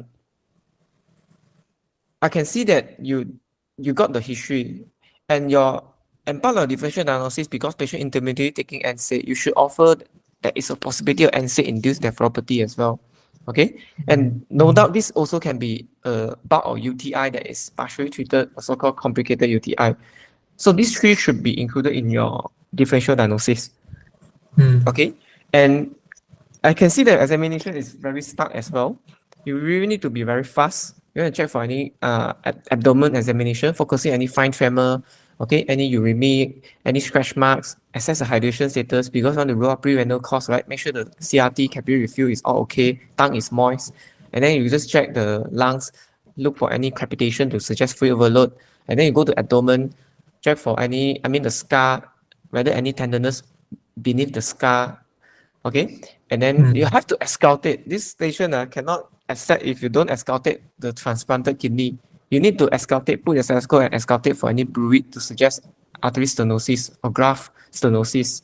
Okay, other than palpate for tenderness. So you also should, you have mentioned to check for any glucose injections mark and also the insulin injection site. Yes, but you should also offer to check a bedside blood pressure again, sugar and also UFAM as well. Okay, and most important thing for all transplant patient, every time a patient has a transplant, renal transplant patient have any form of AKI or so-called presumed UTI, we will definitely check for serum TDM. This is cannot miss. Okay, if you miss this, your clinical judgment will be zero, really zero, because it's so important. And you don't have to mention FK506, but you should mention TDM tacrolimus. And you mentioned renal profile, but I'm listening and waiting you to mention about blood gas because it's important to decide whether patient need urgent dialysis or not. Okay, but you didn't mention about VBG or even ABG. You didn't mention about that. And also important to order ultrasound graft kidney. Okay, like I said, dropper to look for any flow limitation. Another thing is to really consider taking, because it's 2 years of transplant. First year of transplant, you're thinking more to infection, opportunistic infection. Okay, subsequently, more than 1 year, you're thinking more to community-acquired infection, and you're thinking more to rejection. And the chronic rejection is usually the antibody-mediated rejection, ABMR. Usually, the T-cell mediated rejection is the acute or subacute. Very, very rarely will be in a chronic. So chronic rejection, if you suspected rejection, your mode of investigation should always order anti-DSA, donor-specific antibody, to look for any de novo DSA formation. Okay, so this is important. You must mention that as well. And you may consider renal biopsy, repeat the graft biopsy, because you don't know sometimes. At the end of the day, you're not sure as a cause, you may need to perform the graft biopsy to investigate the cause further, but not at this immediate level in which the creatinine is so high. Must be optimized everything first. Make sure the bleeding risk is low. Okay. Yes, you need to inform the transplant nephrologist regarding the tacrolimus and want to reduce or withhold depending on level. If this station is infection, urinary UTI, at the moment you should discontinue the mycophenolate mofetil. But you should generally also measure your TDM level and adjust the tacrolimus dosage, but you keep the prednisolone. Sometimes, unless patient is septic shock or anything, then you may need to convert to hydrocortisone in stress dose. But other than that, you should just keep the prednisolone, the usual dose, and withhold the mycophenolate mofetil. At the same time, you should adjust the TDM accordingly. Okay. So the principle for this patient is to withhold the fluconazole. You must stop the fluconazole. Okay. And therefore, this is what is tested in the exam for this scenario. I can see that you are quite stuck in excluding the causes of AKI. Generally, patient can have just abnormal renal function, can have dysuria or can have hematuria, but again, all the approach are the same. Okay, I can see that you are thinking when you are asking question, but that is going to be very late. You must have a template in your mind. The moment abnormal liver or abnormal kidney function, you got your own approach already. You should know what question to ask. Okay, pre-renal, any blood loss, any GI loss, okay, any dehydration, any vomiting, things like that.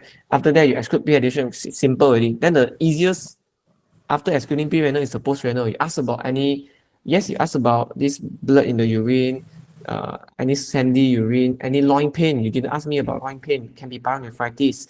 So you want to exclude obstructive uropathy. If symptom no, then you left with renal cause. Renal cause can be vascular, can be tubular interstitial, can be glomerular, right? So you have to exclude one by one. Vascular, what are the possibility? Yes, you want to exclude autoimmune, possible, in view of underlying IgA nephropathy. So you screen for autoimmune symptom, but negative, so less likely in terms of symptom. Okay, you want to exclude all those more urgent thing like infectious related causes like you already excluded vasculitis in terms of CDD association. You want to rule out glomerular pathology. You want to thinking of more to this kind of nephritic kind of symptom because of post-infectious GN, or you're thinking more to HUS, TTP. So you should ask a bit more question whether patient was unwell before, even without I'm telling you that patient have UTI 2 weeks ago. You should ask patient got any fever in the past or recently, any change in terms of your urine other than these 3 days. So you should ask a bit more further. Cannot be just limited to this like 3 days history. And I think after you excluded the GN, but so the GN can also be nephrotic, right? You should ask whether there's any facial puffiness. You should ask whether there's any leg swelling, any tummy distension, any tummy swelling, any eye swelling, okay?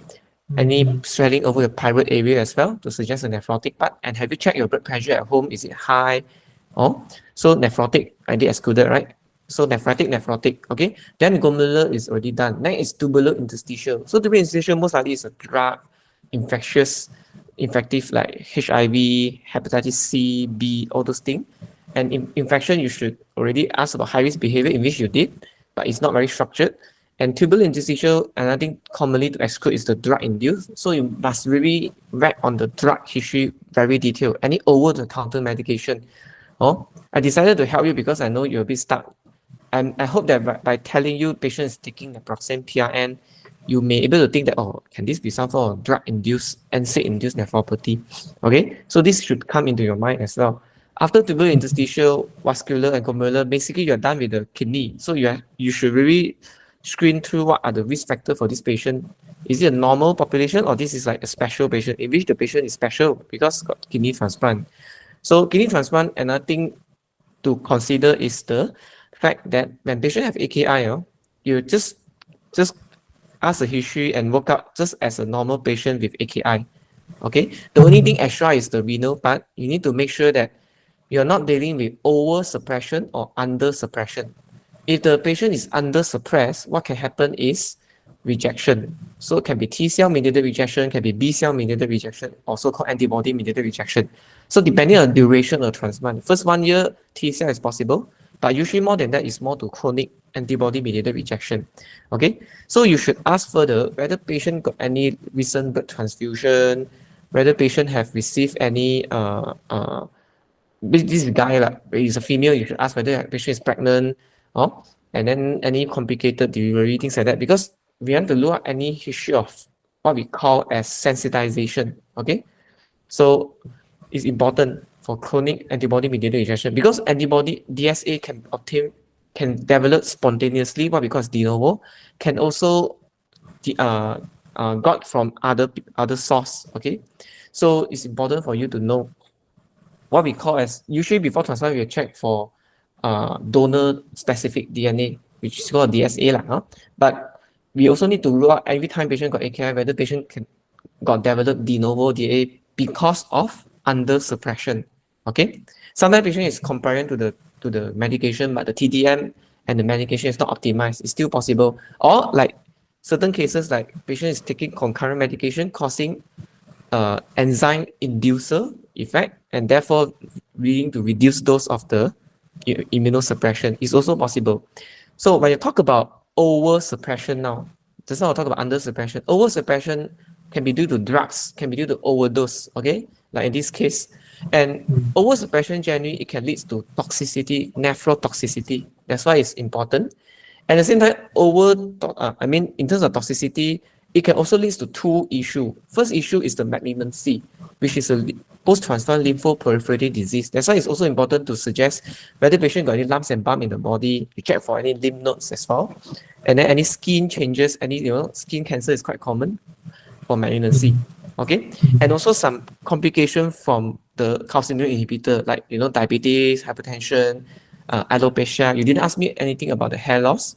Okay, and dihypertrophy is only for cyclosporin, but you want to ask, no issue, you can ask. Okay, another thing is the risk over suppression always carry a risk of infection. Okay, can be a lot of infection, can be BK virus nephropathy, BKN nephropathy we call it, can be any form of opportunistic infection because of the immunocompromised state. So it's important. If you go by this approach, then you just ask one by one based on your category. You must have your own approach, or else it's difficult for you to ask. Okay, you understand? Yeah. Okay. Yeah. So did I have the slide? Oh my god, I think I lost the slide. I should have one slide to discuss on the drugs interaction. Okay, never mind. It's okay. Anyone got any question before we proceed to the next station? Yeah, apparently I don't know why I lost the slide. So this station I will not mark you because I think it's a bit unfair for you. Probably you're not very ready for exam. But you need to know that you're not ready yet because your history taking is not very refined. You use about 9 minutes and 30 seconds for history taking alone. For examination, you use about 2 minutes plus, and concern you also use about 2 minutes, which is fine. But when you answer the examiner question, you should anticipate the question already, not to think when you answer and then when you think and you stuck and then answer again. You should really prepare well. Huh? If you're not prepared well, you cannot go for exam yet, or else it will be very stressful for you. Okay? I hope this session will give you a bit of motivation. It's not meant to demotivate you. Huh? We all here to help out each other. Okay, so if no question, then we will proceed with case number 4. It's going to be Chris, right? No, Jonathan first. Sorry. Jonathan, are you there?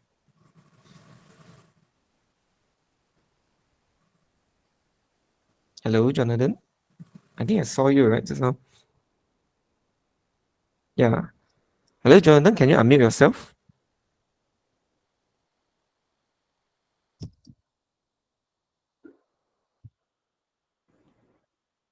Okay, now while waiting for Jonathan, I saw some question, right? Is it advisable to start out our consultation by asking pre-morbid? No. Don't do that. I know you are very anxious, especially for BCC, that kind of scenario. You only in the old format, we tend to ask the past medical fast. No, in new format, actually in old format, it's not acceptable. In new format, it's even more unacceptable to do so. You must follow the parking template. Presenting complaint, HOPI, systemic review, only then past medical history, followed by like gynae history, surgical history, drug history, whatever history you want to ask. Then only you want to examine patient can, or before you want to examine patient, you want to ask about social history also can. But the point is that you cannot ask past medical history immediately when before the chief complaint. It is a no. If you ask that, then your marks will be deducted for sure. Because examiner hate this kind of approach. They don't like that. Okay. Tacrolimus is high due to Foucault. Yeah, tacrolimus level. Okay. Foucault for candidiasis. Can share the slide for drug interaction later. Yeah, can. I don't know why this slide is disappeared. I supposed to have a very good slide on what are the things that you need to watch out for. But it's okay. We will share in the campfire group later. Okay. So Jonathan, are you there? If not, I will give to. Sorry, doctor. Ah. I think I'm replacing Jonathan in the chat group Oh, is it? because I think Yeah, he why? can't make it. Yeah. Your name is Aaron, right? Okay, sure. So Aaron, are you ready? Yes, doctor. Yeah. So I may need to excuse myself for about 10 minutes. So you try to time yourself by 5 minutes. Okay. So once I'm done, we will start the scenario. Is it okay with you? Okay, doctor. But let's say if I manage to come back by 5 minutes, then we will start at 5 minutes at all. Okay. All right. You may start now.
Okay, time's up.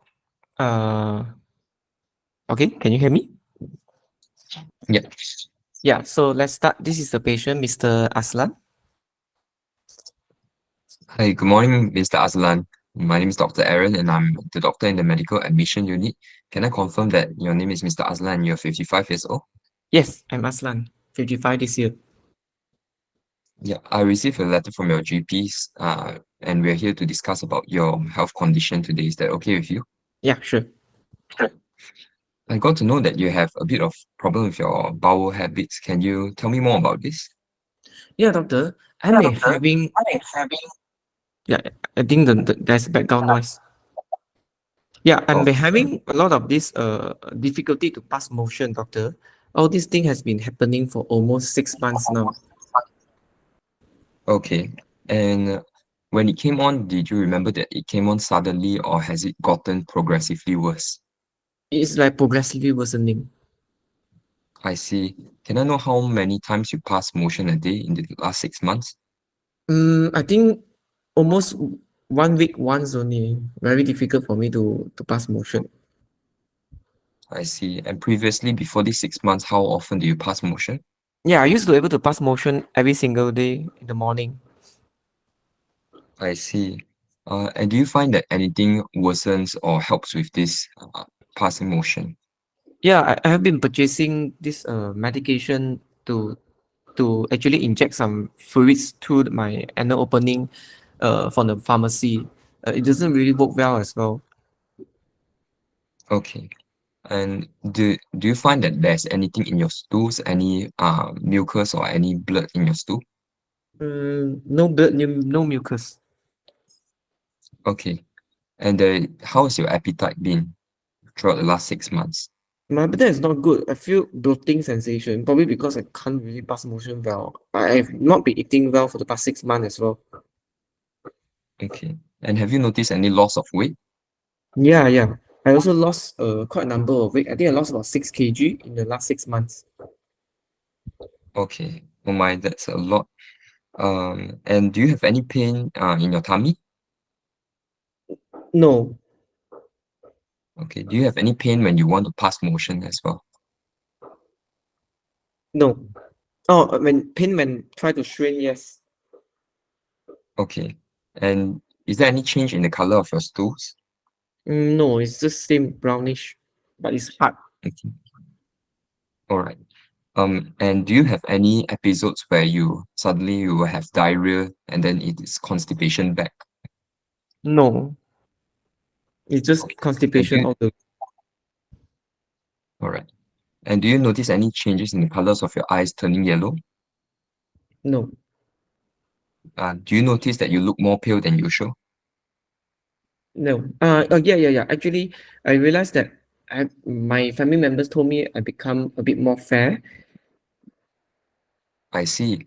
And do you notice any dizziness when you stand up or from a sitting position? Yeah, occasionally I do feel that as well. Okay. And do you have any shortness of breath when you walk long distance? Yes. I see. And do you have any feeling like your heart is beating out of your chest? Yeah, sometimes when I walk a long distance, I will feel that. I see. Okay. And just gonna ask a few other questions as well. Um, do you have any preference to cold or hot weather? No, Okay. And do you notice any lumps or bumps in any area of your body or any swellings no, over your legs? Do you notice any swellings? no. Okay. And you also say that you feel full over the last 6 months. Am I correct? Mm, I see. And do you have any problems with swallowing food per se? no, Okay. And a few other questions. Do you have any mouth ulcers? no, Do you have any rashes in the past 6 months? no, Even under the sun, do you have any rashes? no. Okay. Do you have any joint pains anywhere? Not really. But I do have a bit of back pain though. I see. And how long has this back pain been going on for? This back pain was there for almost 3 months ago. It started gradually as well.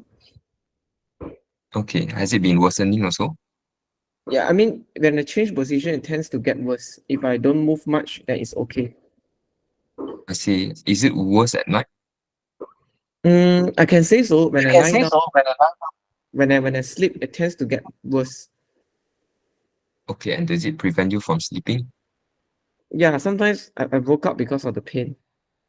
Okay. Do you have any troubles with controlling your urine or your bowel habits? Urine, no. Bowel habit, I cannot pass motion, doctor. I see. And do you have any numbness in your legs or weakness in your legs that you find it difficult to walk? Sometimes yes, I feel a bit like numbness over my feet. I see. And that has also been over the past 3 months? I can't remember when, but for the past 6 months, intermittently I feel that. Okay. And over the past 6 months, do you have any fever? For the past 6 months, I have 2 episodes of flu in which I received 2 courses antibiotic from the GP and it resolved by itself. But other than that, there's no other like fever, prolonged kind of issue. I see. When is the last time you had that flu? It's about 2 months ago. Okay. And just going to ask a bit about your past medical history. Do you have any other conditions or diseases that I should be aware of? Yeah, a few years ago, I was told to have prostate enlargement, but I didn't really follow under any doctor or any GP. But I self-purchased the medication called Dodat, only taking once per night, every day.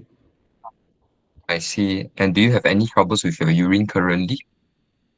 Yeah, with Difficult the pass. medication, yeah, with the medication, I can pass urine quite smooth. But if I don't take, then it's difficult for me to pass urine. I see. Do you find that you have to pass urine even more often recently? Almost the same. I see. Okay. And any other medical conditions that I should, uh, like diabetes or hypertension? No, I don't have that. Any surgeries done or any hospitalizations recently? No. Okay. Besides the Duodat, do you take any other medications? No. Okay. And do you take any over-the-counter medications? No. Okay. Do you have any family history of any malignancies or cancers? No. Okay. Any conditions run in your family that you know of? Not really. Okay. Have you ever smoked? Yeah. I smoke every day for the past 30 years, 1 pack per day. I see that's quite a lot. As your doctor, I would like to advise you that smoking is detrimental to your health, and if you are keen, we can arrange a next visit to for a stop smoking clinic. Okay, doctor. And have you ever drink alcohol? No, I don't drink. I see. Okay. And what do you work as? I work as an engineer. I see. And how has this been affecting you? Yeah, I can see that. It has been causing me cannot work properly because I feel bloating and it's difficult to pass motion. So sometimes I have to stay in toilet for very long. Okay. Hopefully we can get to the bottom of this. Just another question. Do you have any cough, any prolonged cough over the last few months? No. Okay. Any sputum that you produce that has blood in it? Sorry, what is sputum?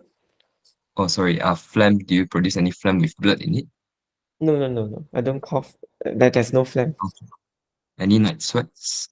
Sweating at No. night? No. Okay. I'm just going to quickly examine you. Okay. So I'm looking at the general inspection, looking for cachexia. Not really cachexia. Patient looks a medium build. Okay. Looking at the hands for any signs of clubbing, No gumming. any palmar erythema.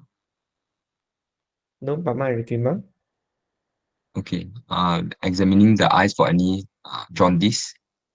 No jaundice. and pallor. There is a conjunctiva pallor. Okay.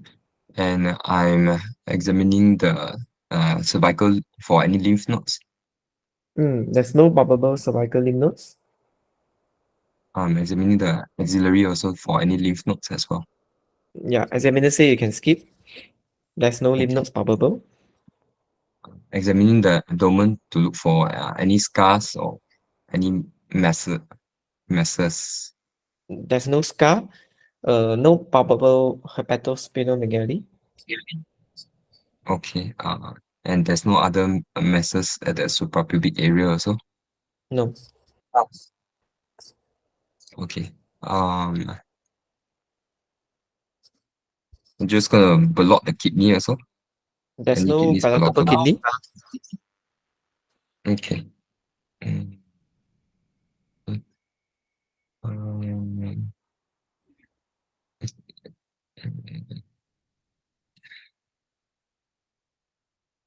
I'm going to examine the neck for any masses, any thyroid masses or goiter. No. There's no obvious masses seen. How to examine the masses? Sorry. Yeah, how to examine the any neck mass? I'm going to examine from behind to look first and look at and ask the patient to swallow, and then also palpate and ask the patient to swallow. But there's no mass over the neck. Okay. Mm, okay.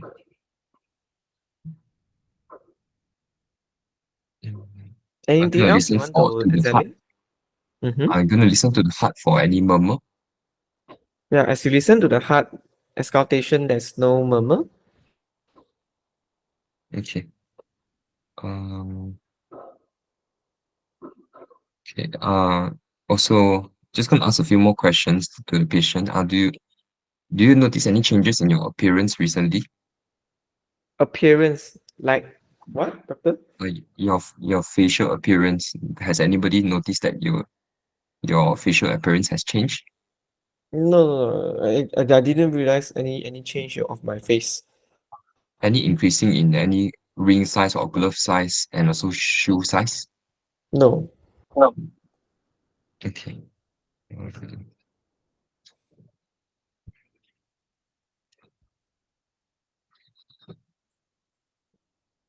Okay. Okay. Mr. Azlan, do you have any concerns for me? Yeah, doctor, why am I having? Okay. So, after examining you, my top differential, will be, we need to rule out a colon cancer. So this is because you have 2 minutes left. quite significant amount of loss of weight, as well as loss of appetite, and then this constipation, and also in view of your age, and also this new onset of constipation, so we would need to rule that out. Oh my God. Can this be family disease? Uh, it can be, however, it is slightly unlikely because you do not have any positive family history. But we would have to firstly admit you, uh, because you have symptoms of a low red blood cell, and you're having some dizziness. So we would need to check your blood level and possibly to transfuse you with a red blood cell, and then ultimately we would need to do a what we call colonoscopy, which is a tube camera to see the insides of your intestines to make sure that there's no masses. Okay. Can this be due to my prostate problem? Um, it is unlikely because you do not have any symptoms of enlarged prostate currently, and uh, but it is still a one of the possible causes. So we would need to further investigate that as well by checking your blood levels as well. Can this condition be cured? So we need to first establish the diagnosis. If the diagnosis is indeed the colon cancer, there will be several options, including surgery and also chemotherapy and radiotherapy. And depending on the stage, it can be cured as well. Okay, all right. Time's up. Okay. Dr. Aaron, can you run through the list of differential diagnoses and state your provisional diagnosis for this patient? So Mr. Azlan is a 55 years old who presented with constipation that's gradually worsening over the past 6 months, associated with a loss of weight of 6 kilograms in 6 months and also a loss of appetite as well. He also have pallor and also symptoms of anemia, and he also complains of back pain over the last 3 months as well as some numbness over his lower limbs. So upon examination, the examination is unremarkable. There was no lymph node palpable and no masses felt in the abdomen. So, however, in view of the loss of weight and also constipation, my first differential will be colon cancer with possible bone mets to the spine. Okay. And Differential? second differential can be constipation secondary to electrolyte imbalance such as hypokalemia, and also What kind can of be causes due of hypokalemia? due to poor oral intake. Okay. Other than that? Can be due to hypercalcemia from Okay. Other hypercalcemia. than However, he doesn't have other signs of hypercalcemia. okay. Any other differential? Mm.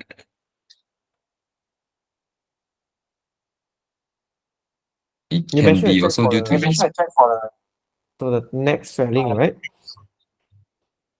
it can be due to hypothyroidism as well. Okay. How will you investigate this patient? I like to send off a full blood count to look for signs of anemia, and send for iron studies as well as a full blood picture also to and a B12 folate level to look for the causes of the anemia. And I'd like to do a renal profile and so liver function test prior to start any therapy. And I would like to send a thyroid function test and also electrolyte level, particularly for looking for hypercalcemia.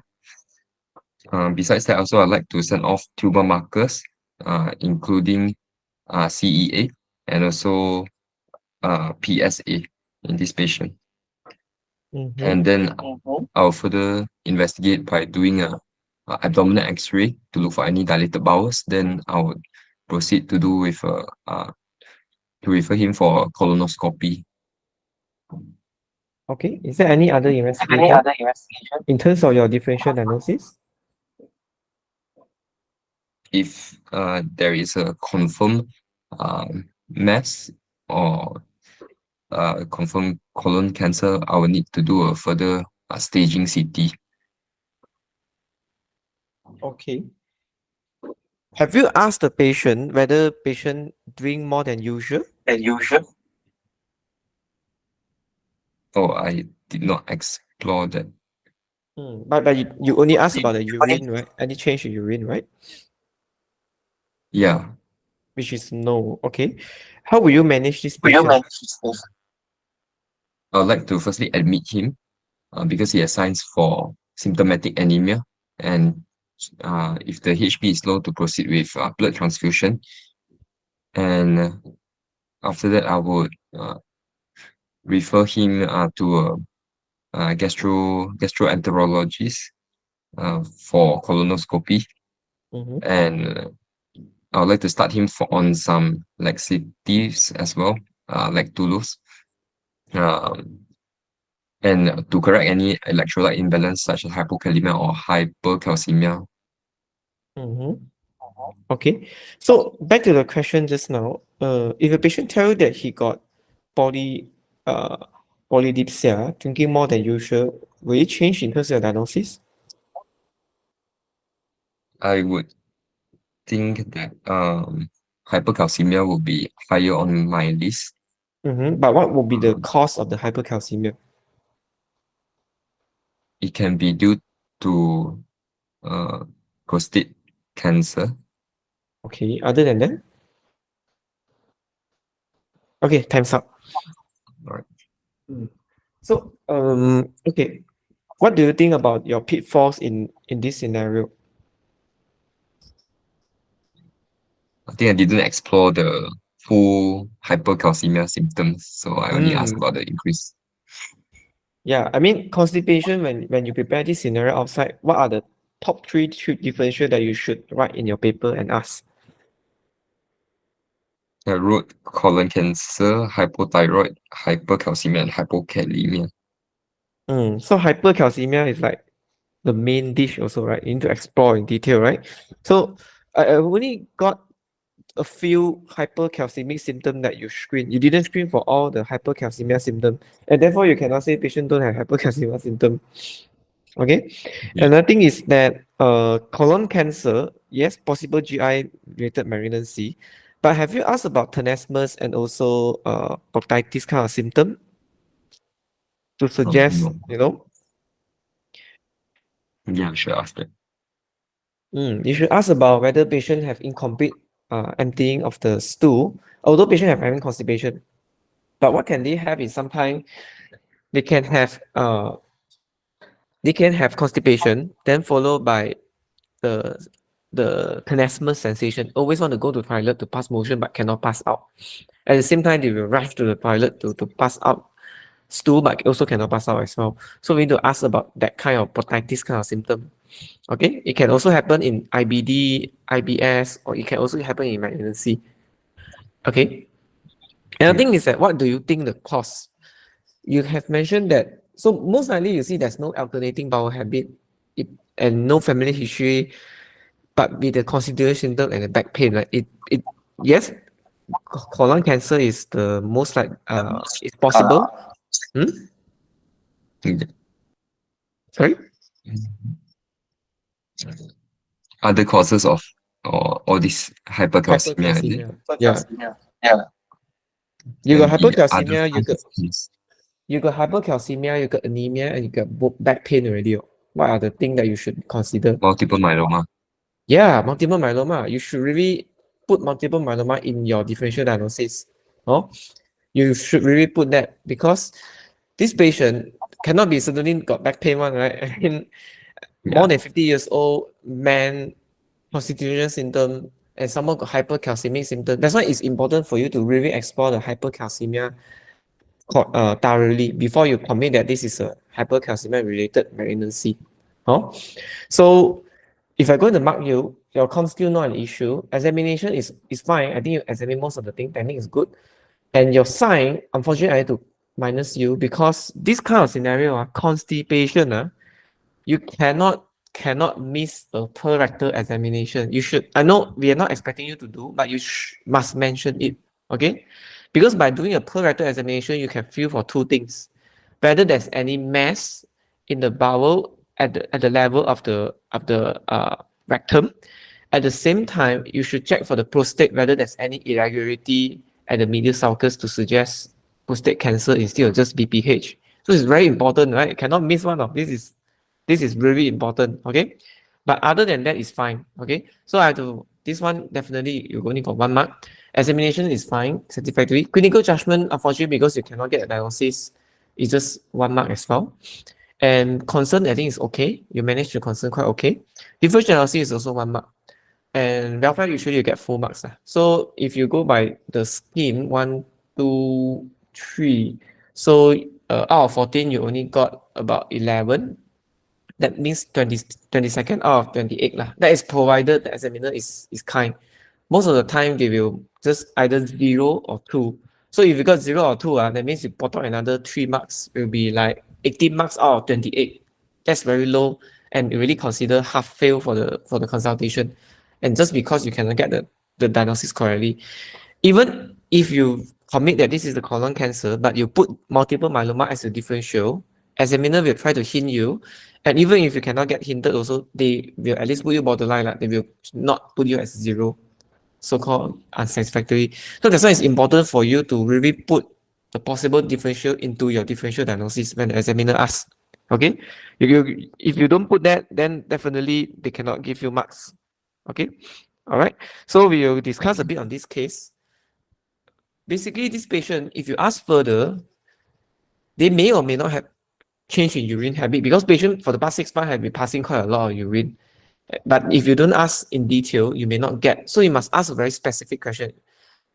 Other than change in urine habit, you must ask that, do you drink more than usual? Do you pee more than usual? And do you have any back pain over the back or any history of stone in your kidney? You must ask a very specific question for hypercalcemic syndrome. Cannot just any change or not. Cannot, not enough. And anemic syndrome, yes, you ask. Back pain, yes, you also ask. Infection, I give you another clue of infection as well. Okay, because the patient got 2 flu for the past 6 months. That's quite significant, right? So patient may have some form of immunocompromised state because of malignancy, or in multiple myeloma, with regards of this is immunoparesis. Okay, and patient also got peripheral numbness. Now you think back, oh, peripheral numbness, can this be due to myeloma? Can this be due to what we call as paraproteinemic peripheral neuropathy? So suddenly everything links together. Or this can be due to paraneoplastic because of some form of cancer. It's also possible. But because patient don't have diabetes, don't have anything to really suggest the peripheral neuropathy, therefore you really need to think hard of multiple myeloma again. Okay, there's multiple clue to hint that as well. And then you must know the causes. Drugs also important. Sometimes a patient, a common scenario that come in exam is that geriatric patient, bone protection on calcium carbonate, taking every day, TDS dose instead of OD dose, no really got any fracture history, but came in constipation. So you need to make sure that this is not because of hypercalcemia due to overzealous use of calcium carbonate. It came out in the exam before. That was the answer that they want. Okay, so drugs is also important. You must explore. Okay, but I can see that you explore in detail. Have you taken any over-the-counter drug, any other drugs that you take? You really want to rule out any other drugs, which is fine. And PTH dependent hypercalcemia is also something you should consider. That's why family history is also important. Other than any family history of cancer, not enough. Any family history of hormone problem, glands problem, is must ask. Okay, and other than that, I think it's fine. Basically, another thing I didn't mention, your examination, constipation in clinical setting when we do round, definitely we listen to a bowel sound, right? But how come in exam you never listen to a bowel sound?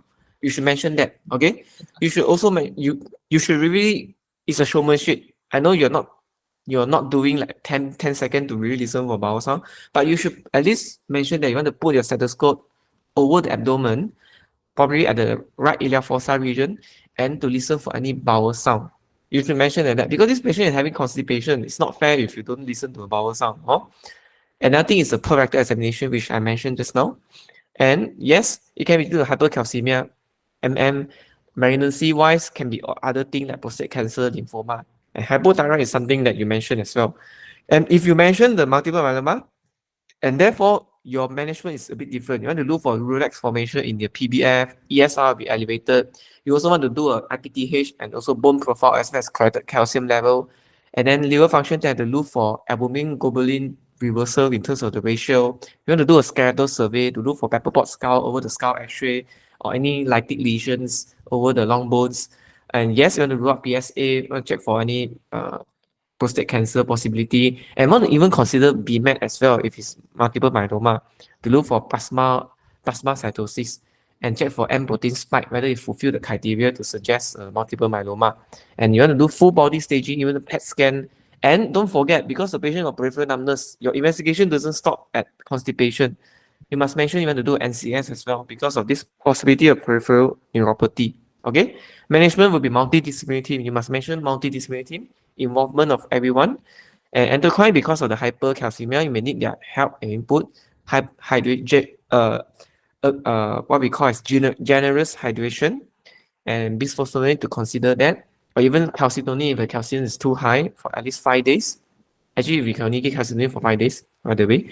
And chemotherapy, if you know this is a multiple myeloma, then you should mention the chemotherapy. Okay. And induction or maintenance, and then consider hematopoietic stem cell transplant or even neurotherapies. So that will be a discussion on this scenario. And back to the point of hypercalcemia, I decided to compile this slide. Basically, it's the same as in my notes from my books, but I decided to list out because I think it's important for all to really go through the symptom of hypercalcemia. Okay, you should go by one. You should ask whether do you feel any confusion told by any family members you are a bit different in terms of behavior? Do you feel dizzy? Do you have any headache? Do you pass urine more than usual? Do you drink more than usual? Do you have any recent heartbeat?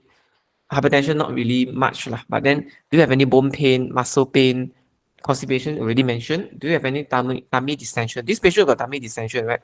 So another thing about hypercalcemia is always exclude the complication of hypercalcemia, which can be causing gastric ulcer, peptic ulcer disease. Hypercalcemia can cause peptic ulcer disease. Another complication is acute pancreatitis. That's why it's important for you to really look for any tummy pain and ask in detail any pain that related to the back, any tummy bloating, any distension to suggest like ulcer. This patient actually got abdominal tummy distension, tummy swelling because of bloated sensation. Okay, already another sign of hypercalcemia. Okay, so another thing is to pass symptom hypercalcemia because of stone, right? Can passing of sandy urine, can also because of that causing some trauma to the mucosal lining, dysuria, hematuria. And again, importantly, you should ask any history of renal stone. And don't forget to assess the mode because hypercalcemia also can cause psychic moans. Okay, so must really ask whether patient got any, how is the mode recently? Do he feel sad? Do you feel low mode? Okay, it's important for you to go through a list of hypercalcemic screening question.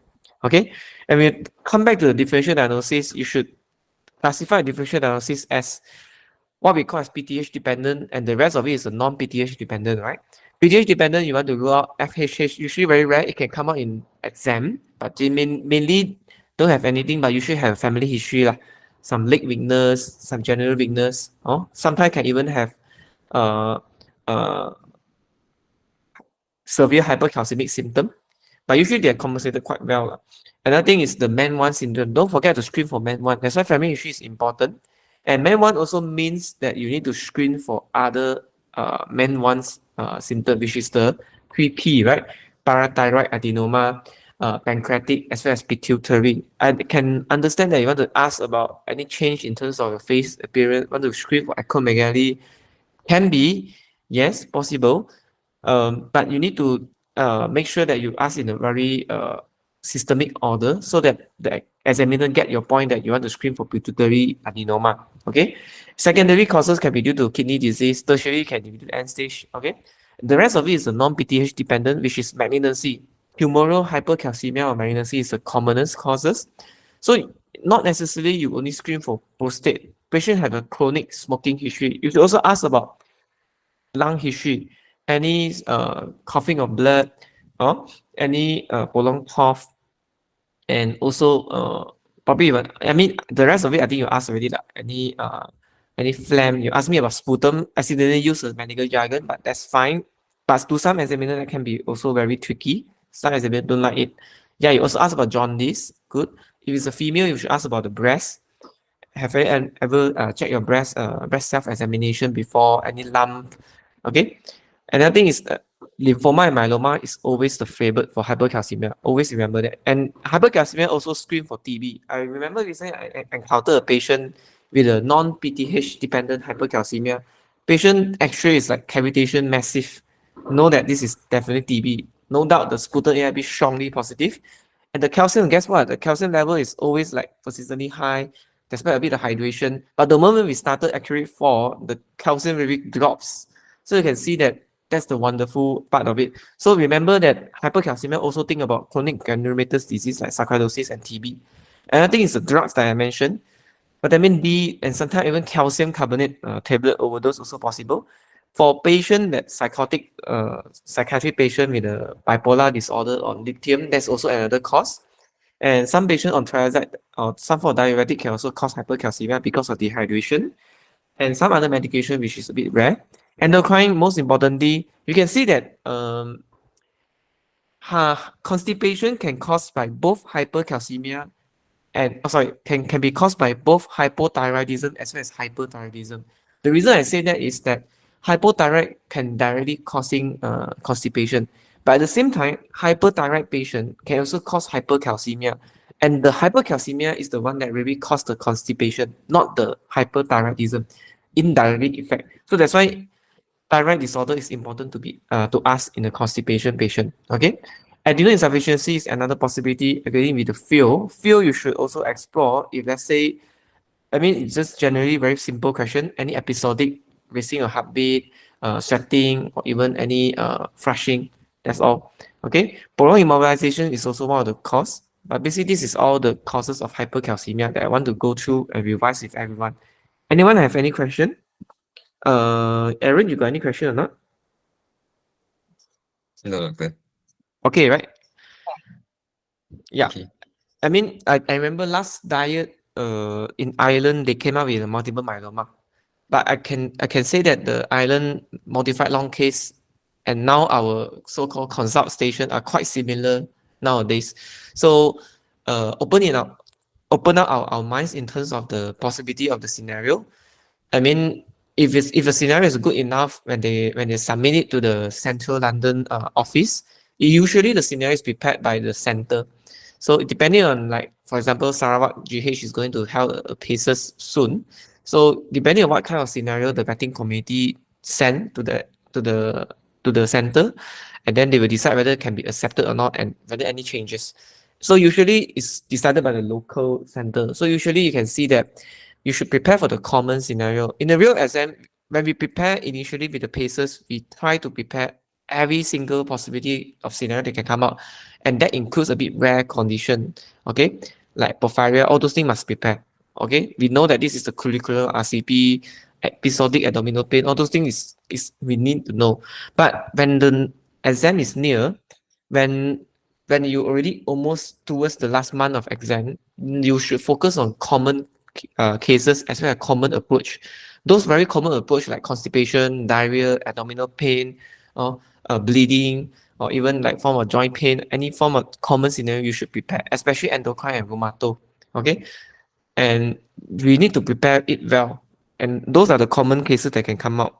Okay, and someone asked, there's a few questions. What is the best location to listen to Buick?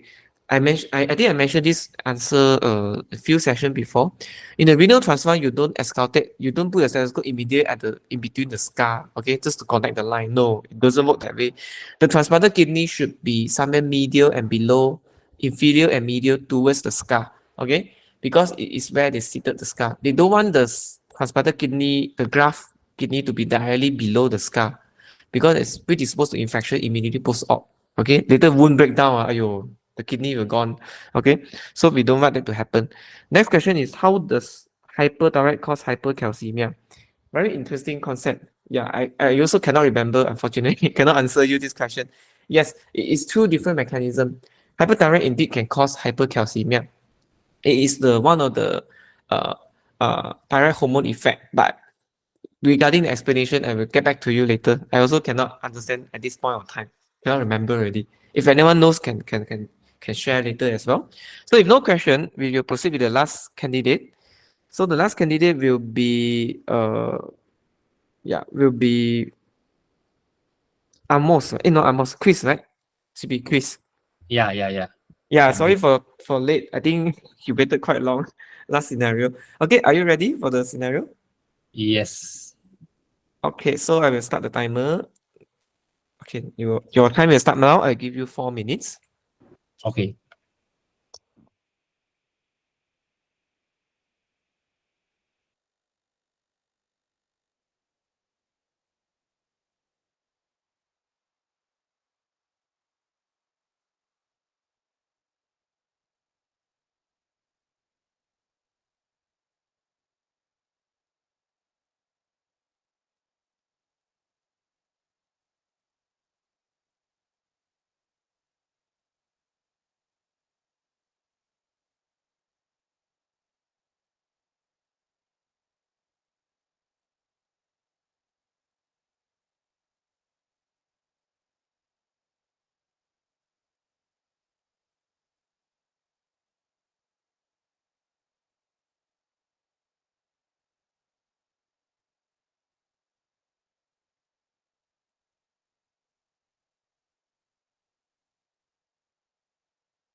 Okay, 4 minutes up.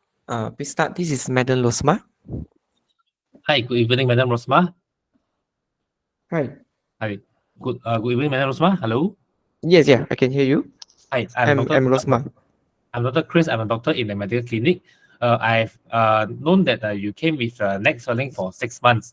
Can you tell me more about this neck swelling? Yeah, doctor. I'm been having this neck swelling for the past 6 months. It started initially, I didn't realize it in detail, but I realized that it has been increasing in size in the recent 4 months time. However, it's not really pain. It's just that it's causing me a lot of this appearance issue, doctor. I see. I see. This must be very difficult for you. Let's hope that we can get to the diagnosis and able to help you. So, may I know for this neck swelling, may I know the location? Is it at the center or left or right side of the neck? Yeah, it's either at the. Let me show you the photo. Yeah, it's actually at the center. Center. Okay. Does the mass follows when you swallow? I don't know. I cannot see, doctor. Okay, you cannot see. No problem. Okay. You mentioned that it has gradually increasing in size. Am I right? Mm. Do you have any problem with swallowing? Yeah, I feel a bit difficult when I swallow, especially I feel the food will tend to start at the level of my neck. I see. I see. But eventually the food able to go down, or you have to vomit out the food. Yeah, I can go down just a bit slow. Okay. Is there any recent change in your voice? No, No. Okay. Um. Is the mass painful? no, No. Okay. Wait. Do you have any recent weight change, like a weight loss or weight gain? yeah, doctor, I've been losing weight recently. I lost about 10 kg in the past 6 months. 10 kg in the past 6 months. Is it intentional or not intentional? No, I not intentional, but I'm happy lah. I lose weight now. May I know how is your appetite? My appetite is good. Okay. Is there any sweaty over your pants? Sorry, sweaty over my hands. Sweaty. Do you feel like sweaty over hand sweaty? Yeah. Sometimes yes. Okay. Do you feel like your hand got some shakiness there? Yeah. Do you have any weather preferences? Yeah, I actually prefer hot weather though. But sometimes I really cannot tolerate because hot weather I tend to sweat a lot. So a bit cold is fine for me. Okay. May I know, sorry for asking about this. Is there any mood change recently? What kind of mood change? Sorry.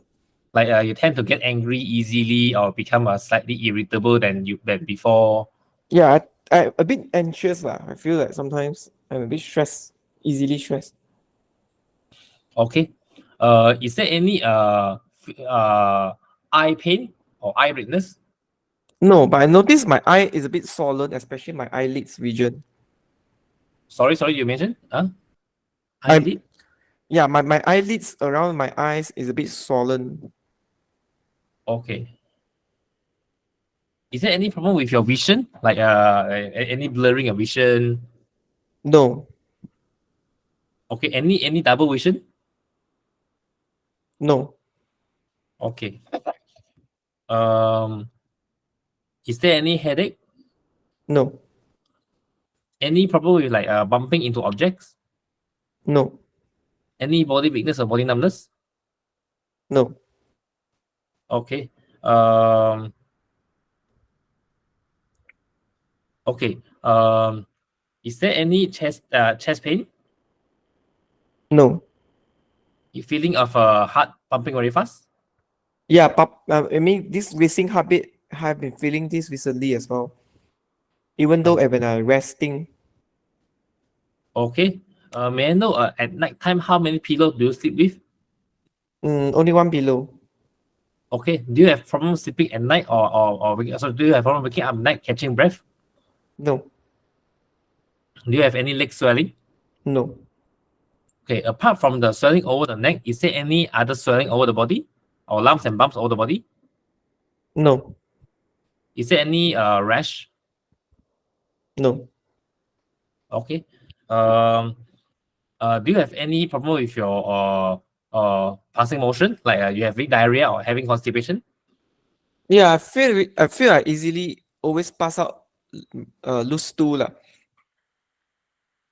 Okay. May I know how long has this been?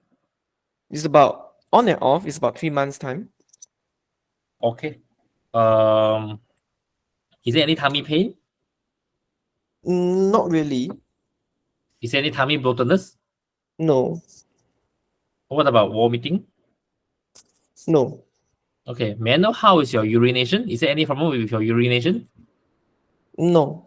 No, like no blood in your urine, no pain during urination. No. Okay. Is there any loss of hair? Yeah. I notice when I shower, I tend to lose a lot of hair. Okay. Is this just happened recently as well? I would say in the recent 6 months. Okay. Is there any mouth ulcer? No. Is there any joint pain? No. Is there any change in your skin color during a cold weather? No. Change your finger color, sorry, change your finger color during cold weather? No. Any feeling of skin tightness? No. Okay. Is there any does anyone say that your facial appearance recently has changed? For example, the face becomes coarse. Not that I know of. Any feeling of a hand or foot size enlarging? Like you having No. changed your size of your shoes, all those? No. Okay. Do you have fever? No. Okay. May I ask, do you have any past medical condition? Not really. I don't have any past medical problem. Okay. Have you been hospitalized for any problem? No. Have you undergone any kind of operation or surgery before? No. Are you currently taking any medication? No. What about medication that you bought from online or bought from the pharmacies? No. I don't do that. Is there any do you take any supplements or herbs, No. traditional medications? No. Okay. May I ask, is there any you may ask about your family member? Is there anyone with a similar problem like you in the family, like having a neck swelling or having a problem with your glands, with the glands? Yeah, I think my mother and my sister also having the glands problem lah, as in the thyroid problem. May I know how are they doing now?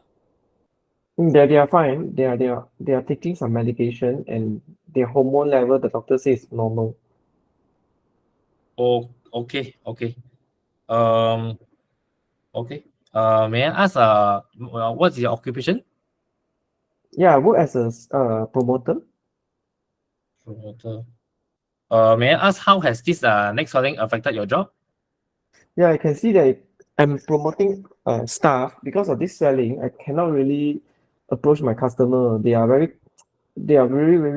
don't like me because of my appearance. I feel very inferior, doctor. I don't feel like going to work. I'm really sorry to hear that. Okay. I hope I will be able to help you after we get to the diagnosis. Okay. Okay. I'll continue with the question. Do you smoke? No. Do you drink alcohol? No. May I know, are you married? Yeah, I'm married. Do you have any children? No. Okay. May I know how long have you been married? Almost 1 year? Okay. The following question might be a little bit sensitive. May I ask, like, have you been trying to get pregnant or Yeah, trying to get? I'm actually on family planning now because very busy work. I cannot afford to have another one in the family. I'm not Okay. ready for kids yet. Okay. So, may I know what kind of family planning you're practicing? Eating pills or using a protection method? Yeah, just barrier method. Barrier method. Okay. May I know how is your menses? My menstruation is not very regular. Sometimes it comes, sometimes it actually lasts, it's a bit late. So sometimes it doesn't flow out much. May I know before the 6 months ago, was your period normal? I can't remember exactly, but last year was fine. Okay, means that started this year, your period start to get lesser and lesser. Am I right? Mm, Do you have any pain or having pain during your menses? no.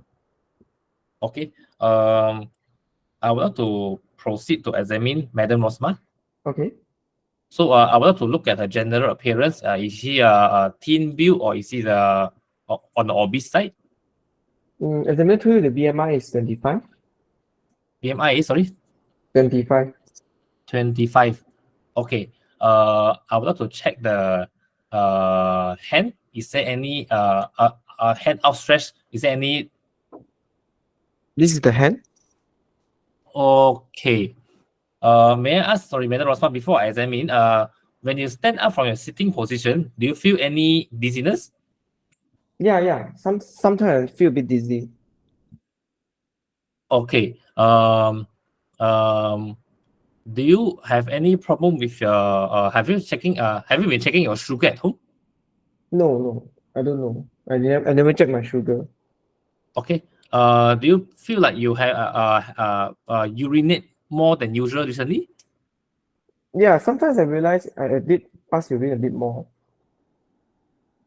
Oh, how long has that been? Cannot really tell. Maybe for the past this early this year. Do you have to wake up at night time having to urinate? Yeah, sometimes. How many time? How many time in the night do you have to wake up to urinate? I'm not very sure. About 2 to 3 times. Okay. I would like to check for postural BP if time permits. Yeah, as I Uh, told you, there is a postural drop. okay. Sorry, just now, is there any hand tremor? Yeah, there's a bit of tremor, fine Any tremor over sweaty the hand. pumps? Any sweaty pumps? When you feel for the hand, there is a sweaty pumps. Okay. I will check the pulse. Is there any irregular pulse? There is a atrial fibrillation. Okay. Any proximal myopathy? No proximal myopathy. Okay. I would like to go straight to the eye examination. Is there any eye redness or any eye redness? No. Any It's just accident. exophthalmos? I think there's exophthalmos there. Yeah. Okay, yes, there is exotomos. Okay. There is also a periorbital swelling. Am I right? That's what you see. It is what you Okay. see. Okay. I want to check to the 2 minutes left. H test. H test examiners. Okay, can proceed. Examiner 2 is normal. Okay. Examination of the neck. Is the mass follows the following? Okay, you ask patient to swallow with a cup of water on the instruction. Patient swallow. Yeah, it move is swallowing. Okay. Any tenderness? No tenderness. Okay. Is there any leg swelling? There's no leg swelling. Okay. Okay. Madam Rosma, may I ask what is your concern? Yeah, doctor, what am I having? Madam Rosma, I believe we have this condition that we call autoimmune polyglandular syndrome. Very sorry for the medical jargon. It basically means that you have a familiar condition with your glands in your body. That some of your gland having a problem where the antibody start to attacking your glands, so causing some of your problems. Number one, you have this hyperthyroidism. Number two, you most probably have diabetes. Number three, you most probably have a condition called adrenal insufficiency that's causing you having a dizziness when you stand up from your sitting position. Mm-hmm. Um, So is it curable, doctor? this is a controllable condition. I wouldn't say it's a 100% curable, but it's totally controllable with medication. Okay. And does it affect my pregnancy later if I keen to have children? Is if let's say you have to get pregnant, I would advise you to get all your hormonal level under control first before planning for pregnancy, or else the pregnant might be jeopardized. Okay, thank you, Doctor. Time's up. Okay, can you talk to me a list of differential diagnosis and provisional diagnosis for this patient? Okay, my provisional diagnosis for her will be autoimmune polyglandular syndrome, with diabetes, diabetes, adrenal insufficiency, and also hyperthyroidism. What is the cause of the hyperthyroidism? Hyperthyroidism cause might be likely due to Graves' disease, Any differential? complicated with AF. Sorry. My differential diagnosis will be I was initially thinking about Man syndrome, but there's no symptoms suggestive of any malignancy, or there's no other parathyroid, hypercalcemia symptoms. And What also, kind of Man syndrome you are suspecting? If you think this is a Man syndrome, which type? either 2A or 2B, because they involve thyroid and also the BP high. But have you excluded the symptom of pheochromocytoma? Yeah, this one I did not manage to screen. Okay, never mind. How will you investigate this patient? For investigation of this patient, I would like to send first of all to rule out, to confirm Graves' disease. To confirm Graves' disease, I will send a thyroid function test. I also send a thyroid thyroid receptor antibody. To confirm the adrenal insufficiency, I will send the serum cortisol followed by a short significant test if it's low cortisol. To confirm, Do you need to send the synectin if the AM cortisol is low? is AM cortisol below 150, then no need to send. The AM cortisol borderline, then have to do SST. Okay, all right. I would send also HbA1c to look for diabetes. Any other thing? Supportive test will be ultrasound to look for the to assess ultrasound of the neck to assess the for the thyroid mass.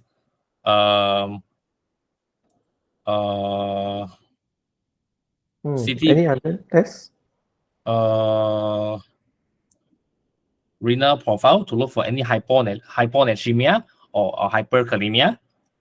Also looking for the urea crate related to the diabetic nephropathy. What else? Thyroid function test. Yeah. Attention. You only want to send one autoimmune markers, right? The anti-TS receptor antibody. No other autoimmune markers you want to send, right? The other I want to send is a thyroglobulin binding antibody. TBI.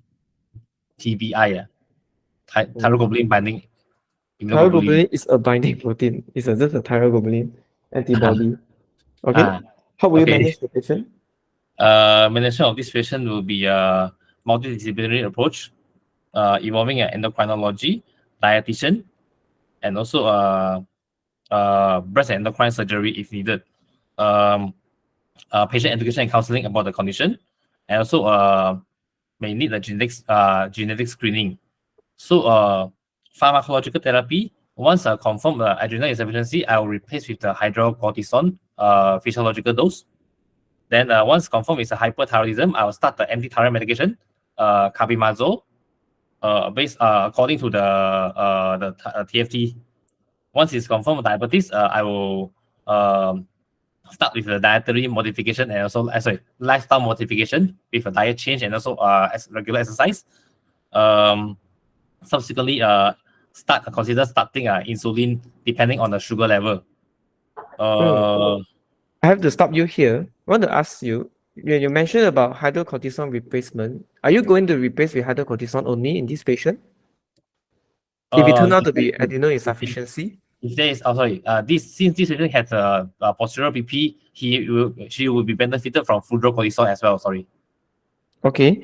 And what is the patient's chief complaint? The neck swelling.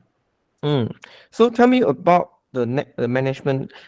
Because you just mentioned of starting the patient on carbimazole, is that the only anti-thyroid medication available? No, I also refer for the radioactive iodine. Okay. Yeah. Is there any Um, indication for surgery in this patient? yes, because she already has Okay, time's up. Never mind, you can continue. she already got the obstructive symptoms, so Which is the difficulty in swallowing, dysphagia. okay. Tell me about indication of thyroidectomy in a patient with a goiter other than obstructive symptom. Significant obstructive symptom with retrosternal goiter. Reduced goiter doesn't need to be removed unless it's causing Okay. obstruction, right? What kind of obstructive symptom? Uh, You have mentioned odynophagia or dysphagia, right? Other than that, any voice change or any evidence of superior why change vena because cava of? obstruction. Recurrent laryngeal palsy from the infiltration of the gland. Okay, any other obstructive symptom? Retrosternal goiter, signs of SVCO. Wow, SVCO, very, very rare. Very, very rare.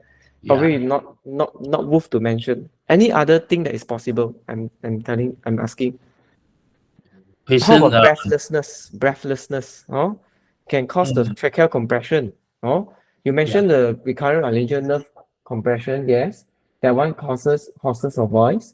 You mentioned the esophageal compression. Anatomy, right? Just go by anatomy, right? So dysphagia. How about tracheal compression? More important thing than your SVCO, right? yeah, correct. More common, Yeah. right? I think this one I How didn't ask in history also. How about another two less common complication, but you should know as well? Do you know? I can't think of anything now. Top block. So top block. Okay. So yeah, I mean this is just a discussion. So again, back to anatomy, it can also compress on the sympathetic nerve at the level 2 for superior cervical ganglion up to your optic nerve. Okay, so it can also cause correct. So it can also cause second degree of Horner syndrome. Okay, because of the compression to the sympathetic nerve. And at the same time, if it compress on the subclavian artery, it can also call what is called as thyrocervical steel syndrome. Heard before? Didn't hear before. Never. Yeah, a bit advanced. But anyway, this is something nice to know, lah. Huh? So what is your comment on your performance? A bit here and there lah. Yeah. Are you going for exam soon? Yeah, my exam will be in December.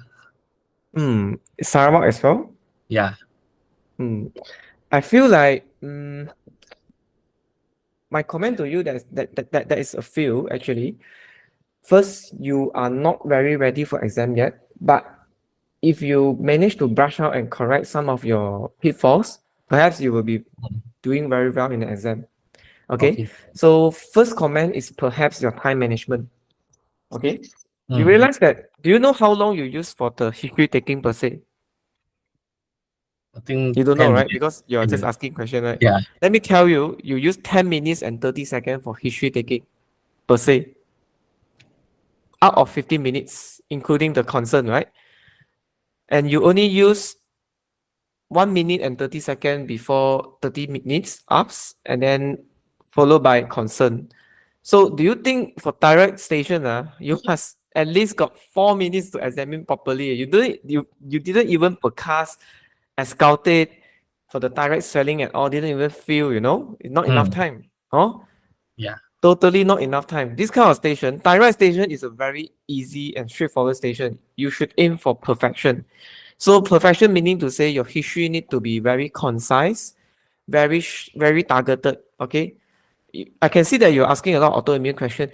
I mean, yes, possible you can ask, but not very important. You must get the important main dish first. All the side dish one, just forget it for now. You need to really get the diagnosis. Okay. This is number one in terms of time management. Number two, like I mentioned, in terms of history taking, you need to be very concise. I can see that your thought process is quite good. You got your approach. You are thinking of, you're almost there. Actually, you already got your framework. Just that your framework maybe not very matured yet, not very well developed. That's why you keep becoming jumpy a bit here and there. Okay. Number three is your examination must be enough time. Cannot just 1 minute. Virtual also like that. Imagine in real exam, you will be very panicked. If you cannot do well in the examination, the Viva session will totally screw up because you will be too panicked. Okay. Mm. So my suggestion is that just limit yourself 8 to 9 minutes. Just forget about the history. Go and examine the patient. Okay. Only then you ask about social history. Only then you want to ask about concern. But don't compromise your examination time just for the sake of getting more history. Not worth it. Okay. All right. So the fourth point is actually your presentation. You are actually quite knowledgeable. I can feel that, but you don't know how to perform well in the exam in terms of presentation. When I ask you about differential diagnosis, your first differential diagnosis cannot be autoimmune polyglandular syndrome. Your first diagnosis should be hyperthyroidism secondary to most likely Graves' disease. That is your provisional diagnosis. And your differential is the one that you want to mention. It can also be autoimmune polyglandular syndrome in view of there is autonomic postural autostatic hypotension to suggest with the hyperpigmentation over the hands to Okay. suggest possible Addison's disease. And there's also polyuria and some symptoms to suggest possibility of diabetes mellitus. But all these are possibility, right? You cannot put it as a main provisional diagnosis until you Okay. confirm, right? This is all like clinical diagnosis. That's why it's important for you, your provisional diagnosis must still be hyperthyroidism secondary to what?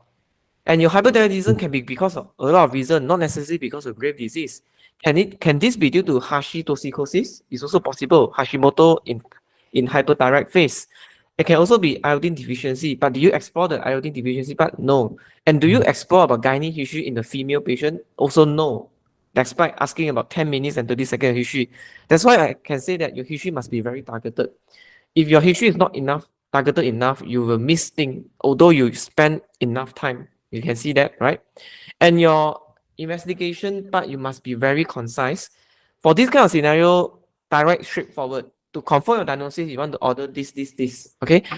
To look, and then, I mean, probably in endocrine, the way I will do it is like, for screening tests, I will do this. For localization, for confirmation tests, I will do this.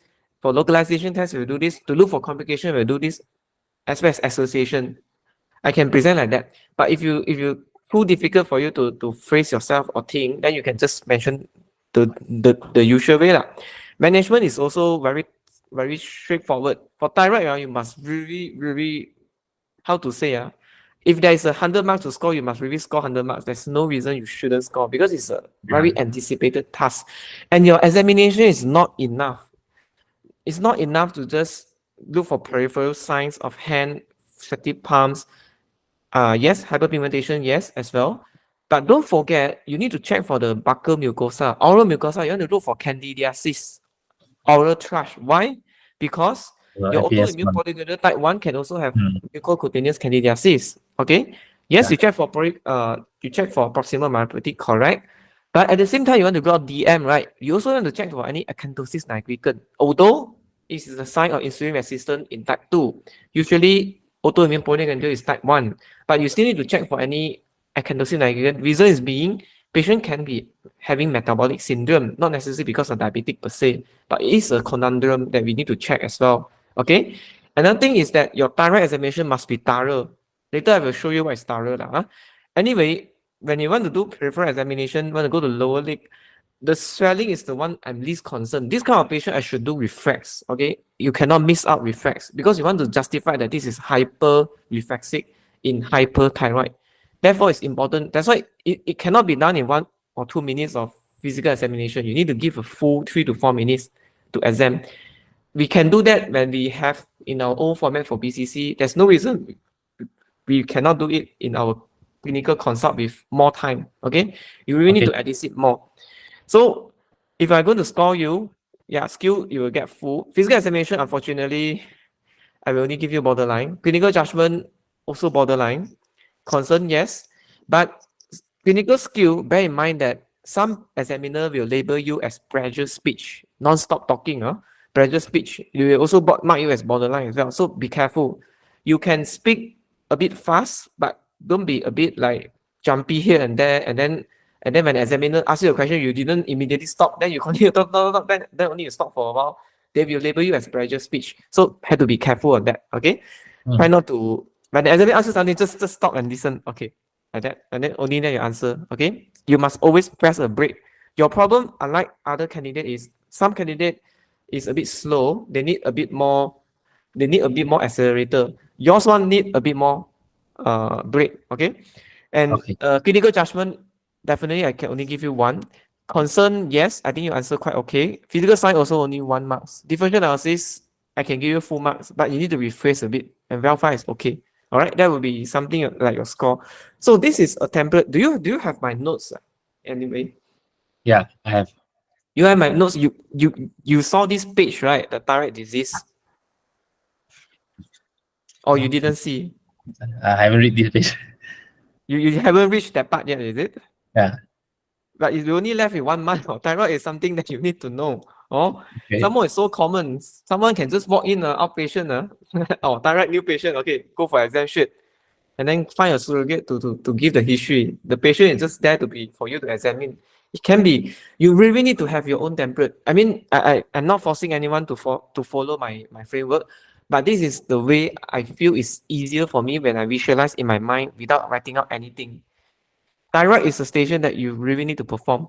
So how I do that is that I will tend to confirm this is a thyroid first, and to know the status.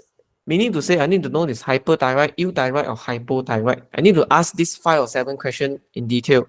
Only then I can proceed whether I want to go 2 directions. I want to assess the complication first, or I want to assess etiology first, depending on your preference, and then followed by association. So these 4 things must be there in the history, must be very, very clear.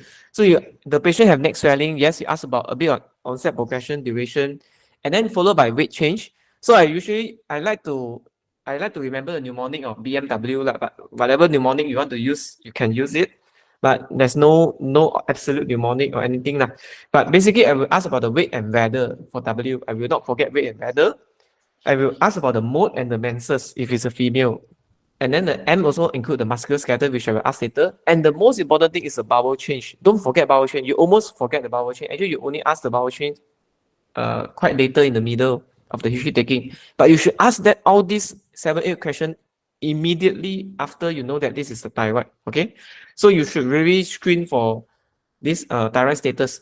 Sometimes the scenario can just be constipation without any other hypothyroid symptom. So it can be so subtle. Okay, so that's why it's important for you to screen all these BNW question. And the muscular skeletal, yes, you want the skin, hair, and muscle. You want to ask these 3 things together. If you do like that, examiner know that you know about thyroid. You are very structured. You know what to do. You know what to ask in detail. That's why it's just about being systematic. Okay. Then after that is the complication. Yes, obstructive, SOB, any difficulty to breathe or noisy breathing because of stridor, right?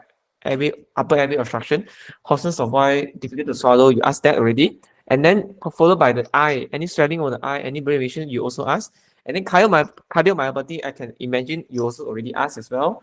PND, orthopnea, and also leg swelling, arrhythmia. Don't forget about arrhythmia because you can't afford to wait until you feel for the pulse AF only then you realize that patient got AF. You should ask whether patient has any racing or heartbeat, and whether there's any pause. Sometimes any awareness of the heartbeat. It can be fast or it can be slow. Another thing is the proximal myopathy. Do you have any weakness on lifting the object, sit or standing? There's only like five complications, right? Other than obstructive, you need to ask a bit more question. Then followed by etiology. You should ask all etiology very well because patient can have just like postpartum thyroiditis. Patient can have decurrent thyroiditis. It can come in exam, just the etiology if you don't ask. So you must ask the patient got any recent fever, any recent flu or not, any exposure to the drug recently, do you use any drug, any exposure to the radiation, any recent surgery. Post-operative thyroiditis also can come out. And then for female, you cannot afford to ask about postpartum thyroiditis. Okay, you did ask me in detail later on where why not pregnant, and then counsel about the family planning in detail. All those things are not important. Okay, your job is not to know why the patient is not or subfertility. Your job is really to find out the thyroid problem.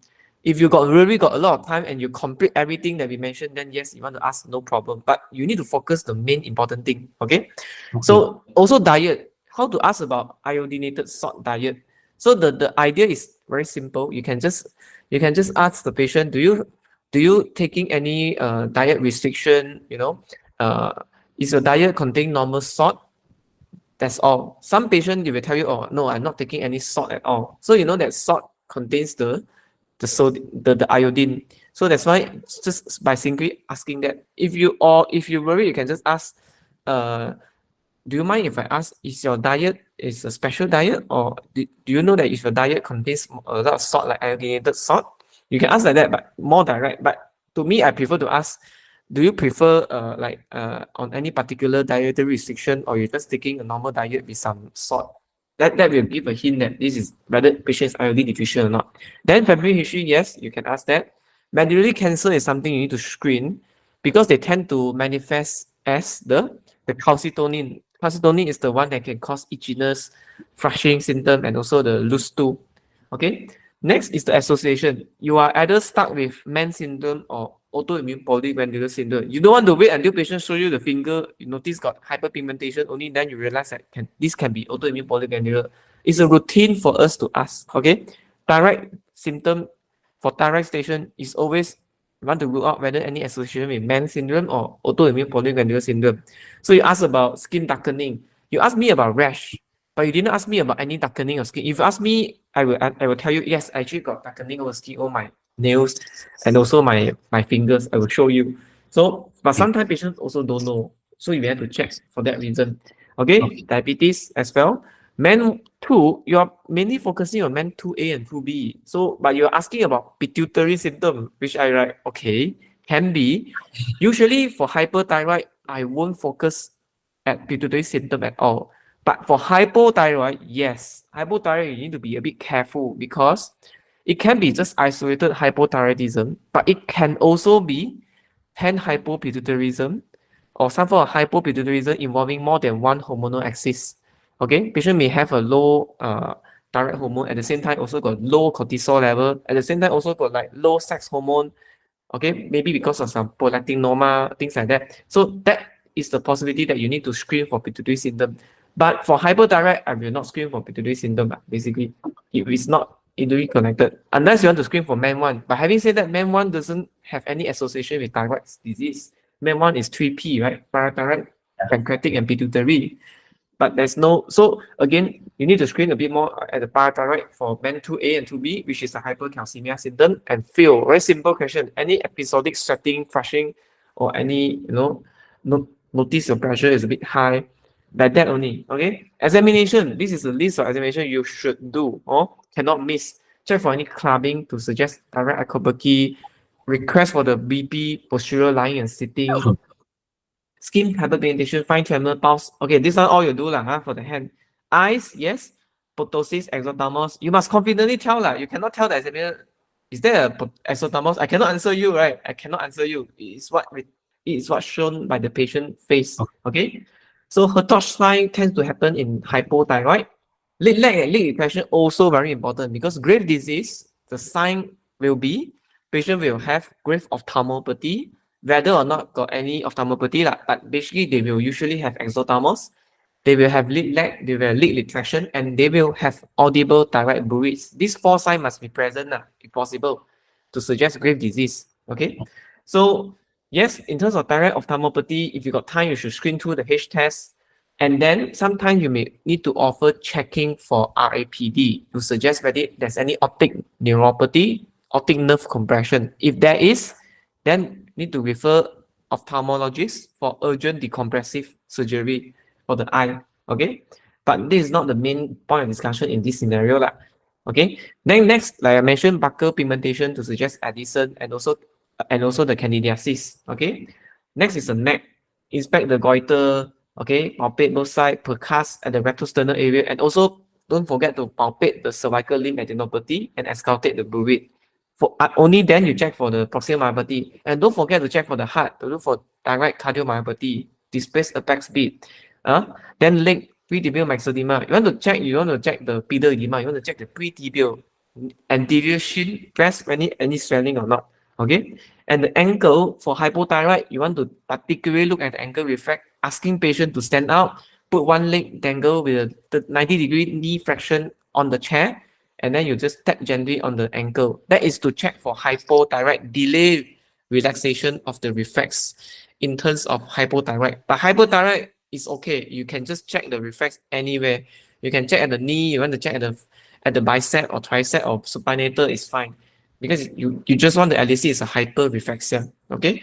And then only then before you ask for concern, before you sit down properly and tell the patient, you should request to check your sugar, bedside sugar, and also fundoscopy, okay, to look for papilledema.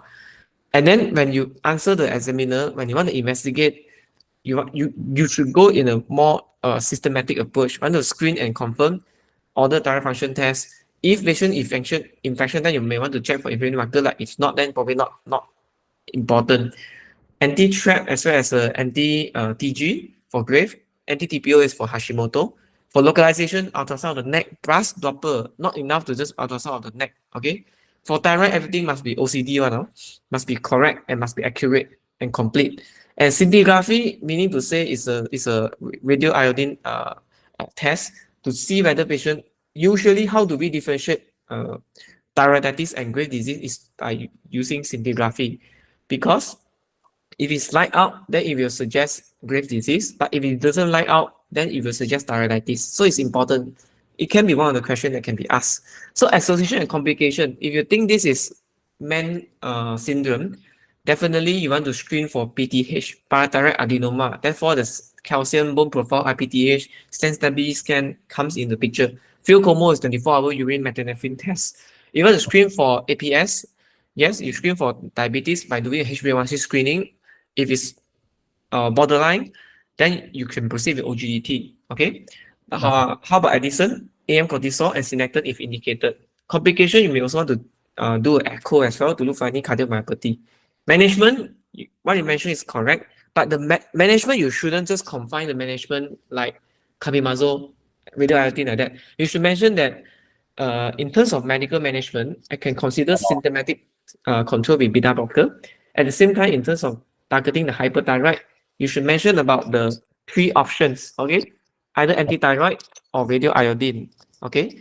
And also consider the surgical option of thyroidectomy if evidence of obstructive symptom or even cosmetic purpose. Patient already want to cry, so sad, cannot go to work already. Appearance is a big issue. It's definitely in this patient, you want to stress on thyroidectomy lah. At the same time, also got some obstructive symptom. Okay? All right. Okay. Any question? No, I think I need to try to concise my history more, simplify my history more. A lot of unnecessary questions, I feel. Another thing is that I can see that you are a bit panicky. I can hear your voice. It's a bit panicky because you tend to go a bit fast. And this is what happened when you try to mention, like it's like a verbal diarrhea, that you try to mention as much as you can. But in exam, remember from the examiner perspective, they want to see us present professionally and calm. That's what they want to see, because they want us to be ready as a physician, So that's why if you think from their perspective, then you start to realize that perhaps I shouldn't be too. I mean, we all are very nervous, to be fair to everyone. We all are very nervous in exam, but you just need to just keep the cool, okay? Just stay calm, and then you can mention fast, no problem. But you need to be a bit fluent as well. If you are being fast, but at the same time not fluent, so it will not give a good impression. The examiner think that you are very pressured and you are very, anxious. So some examiner UK one will just tell you, hey, wait, chill. Just slowly. Sometimes the examiner cannot even catch our language because too fast already.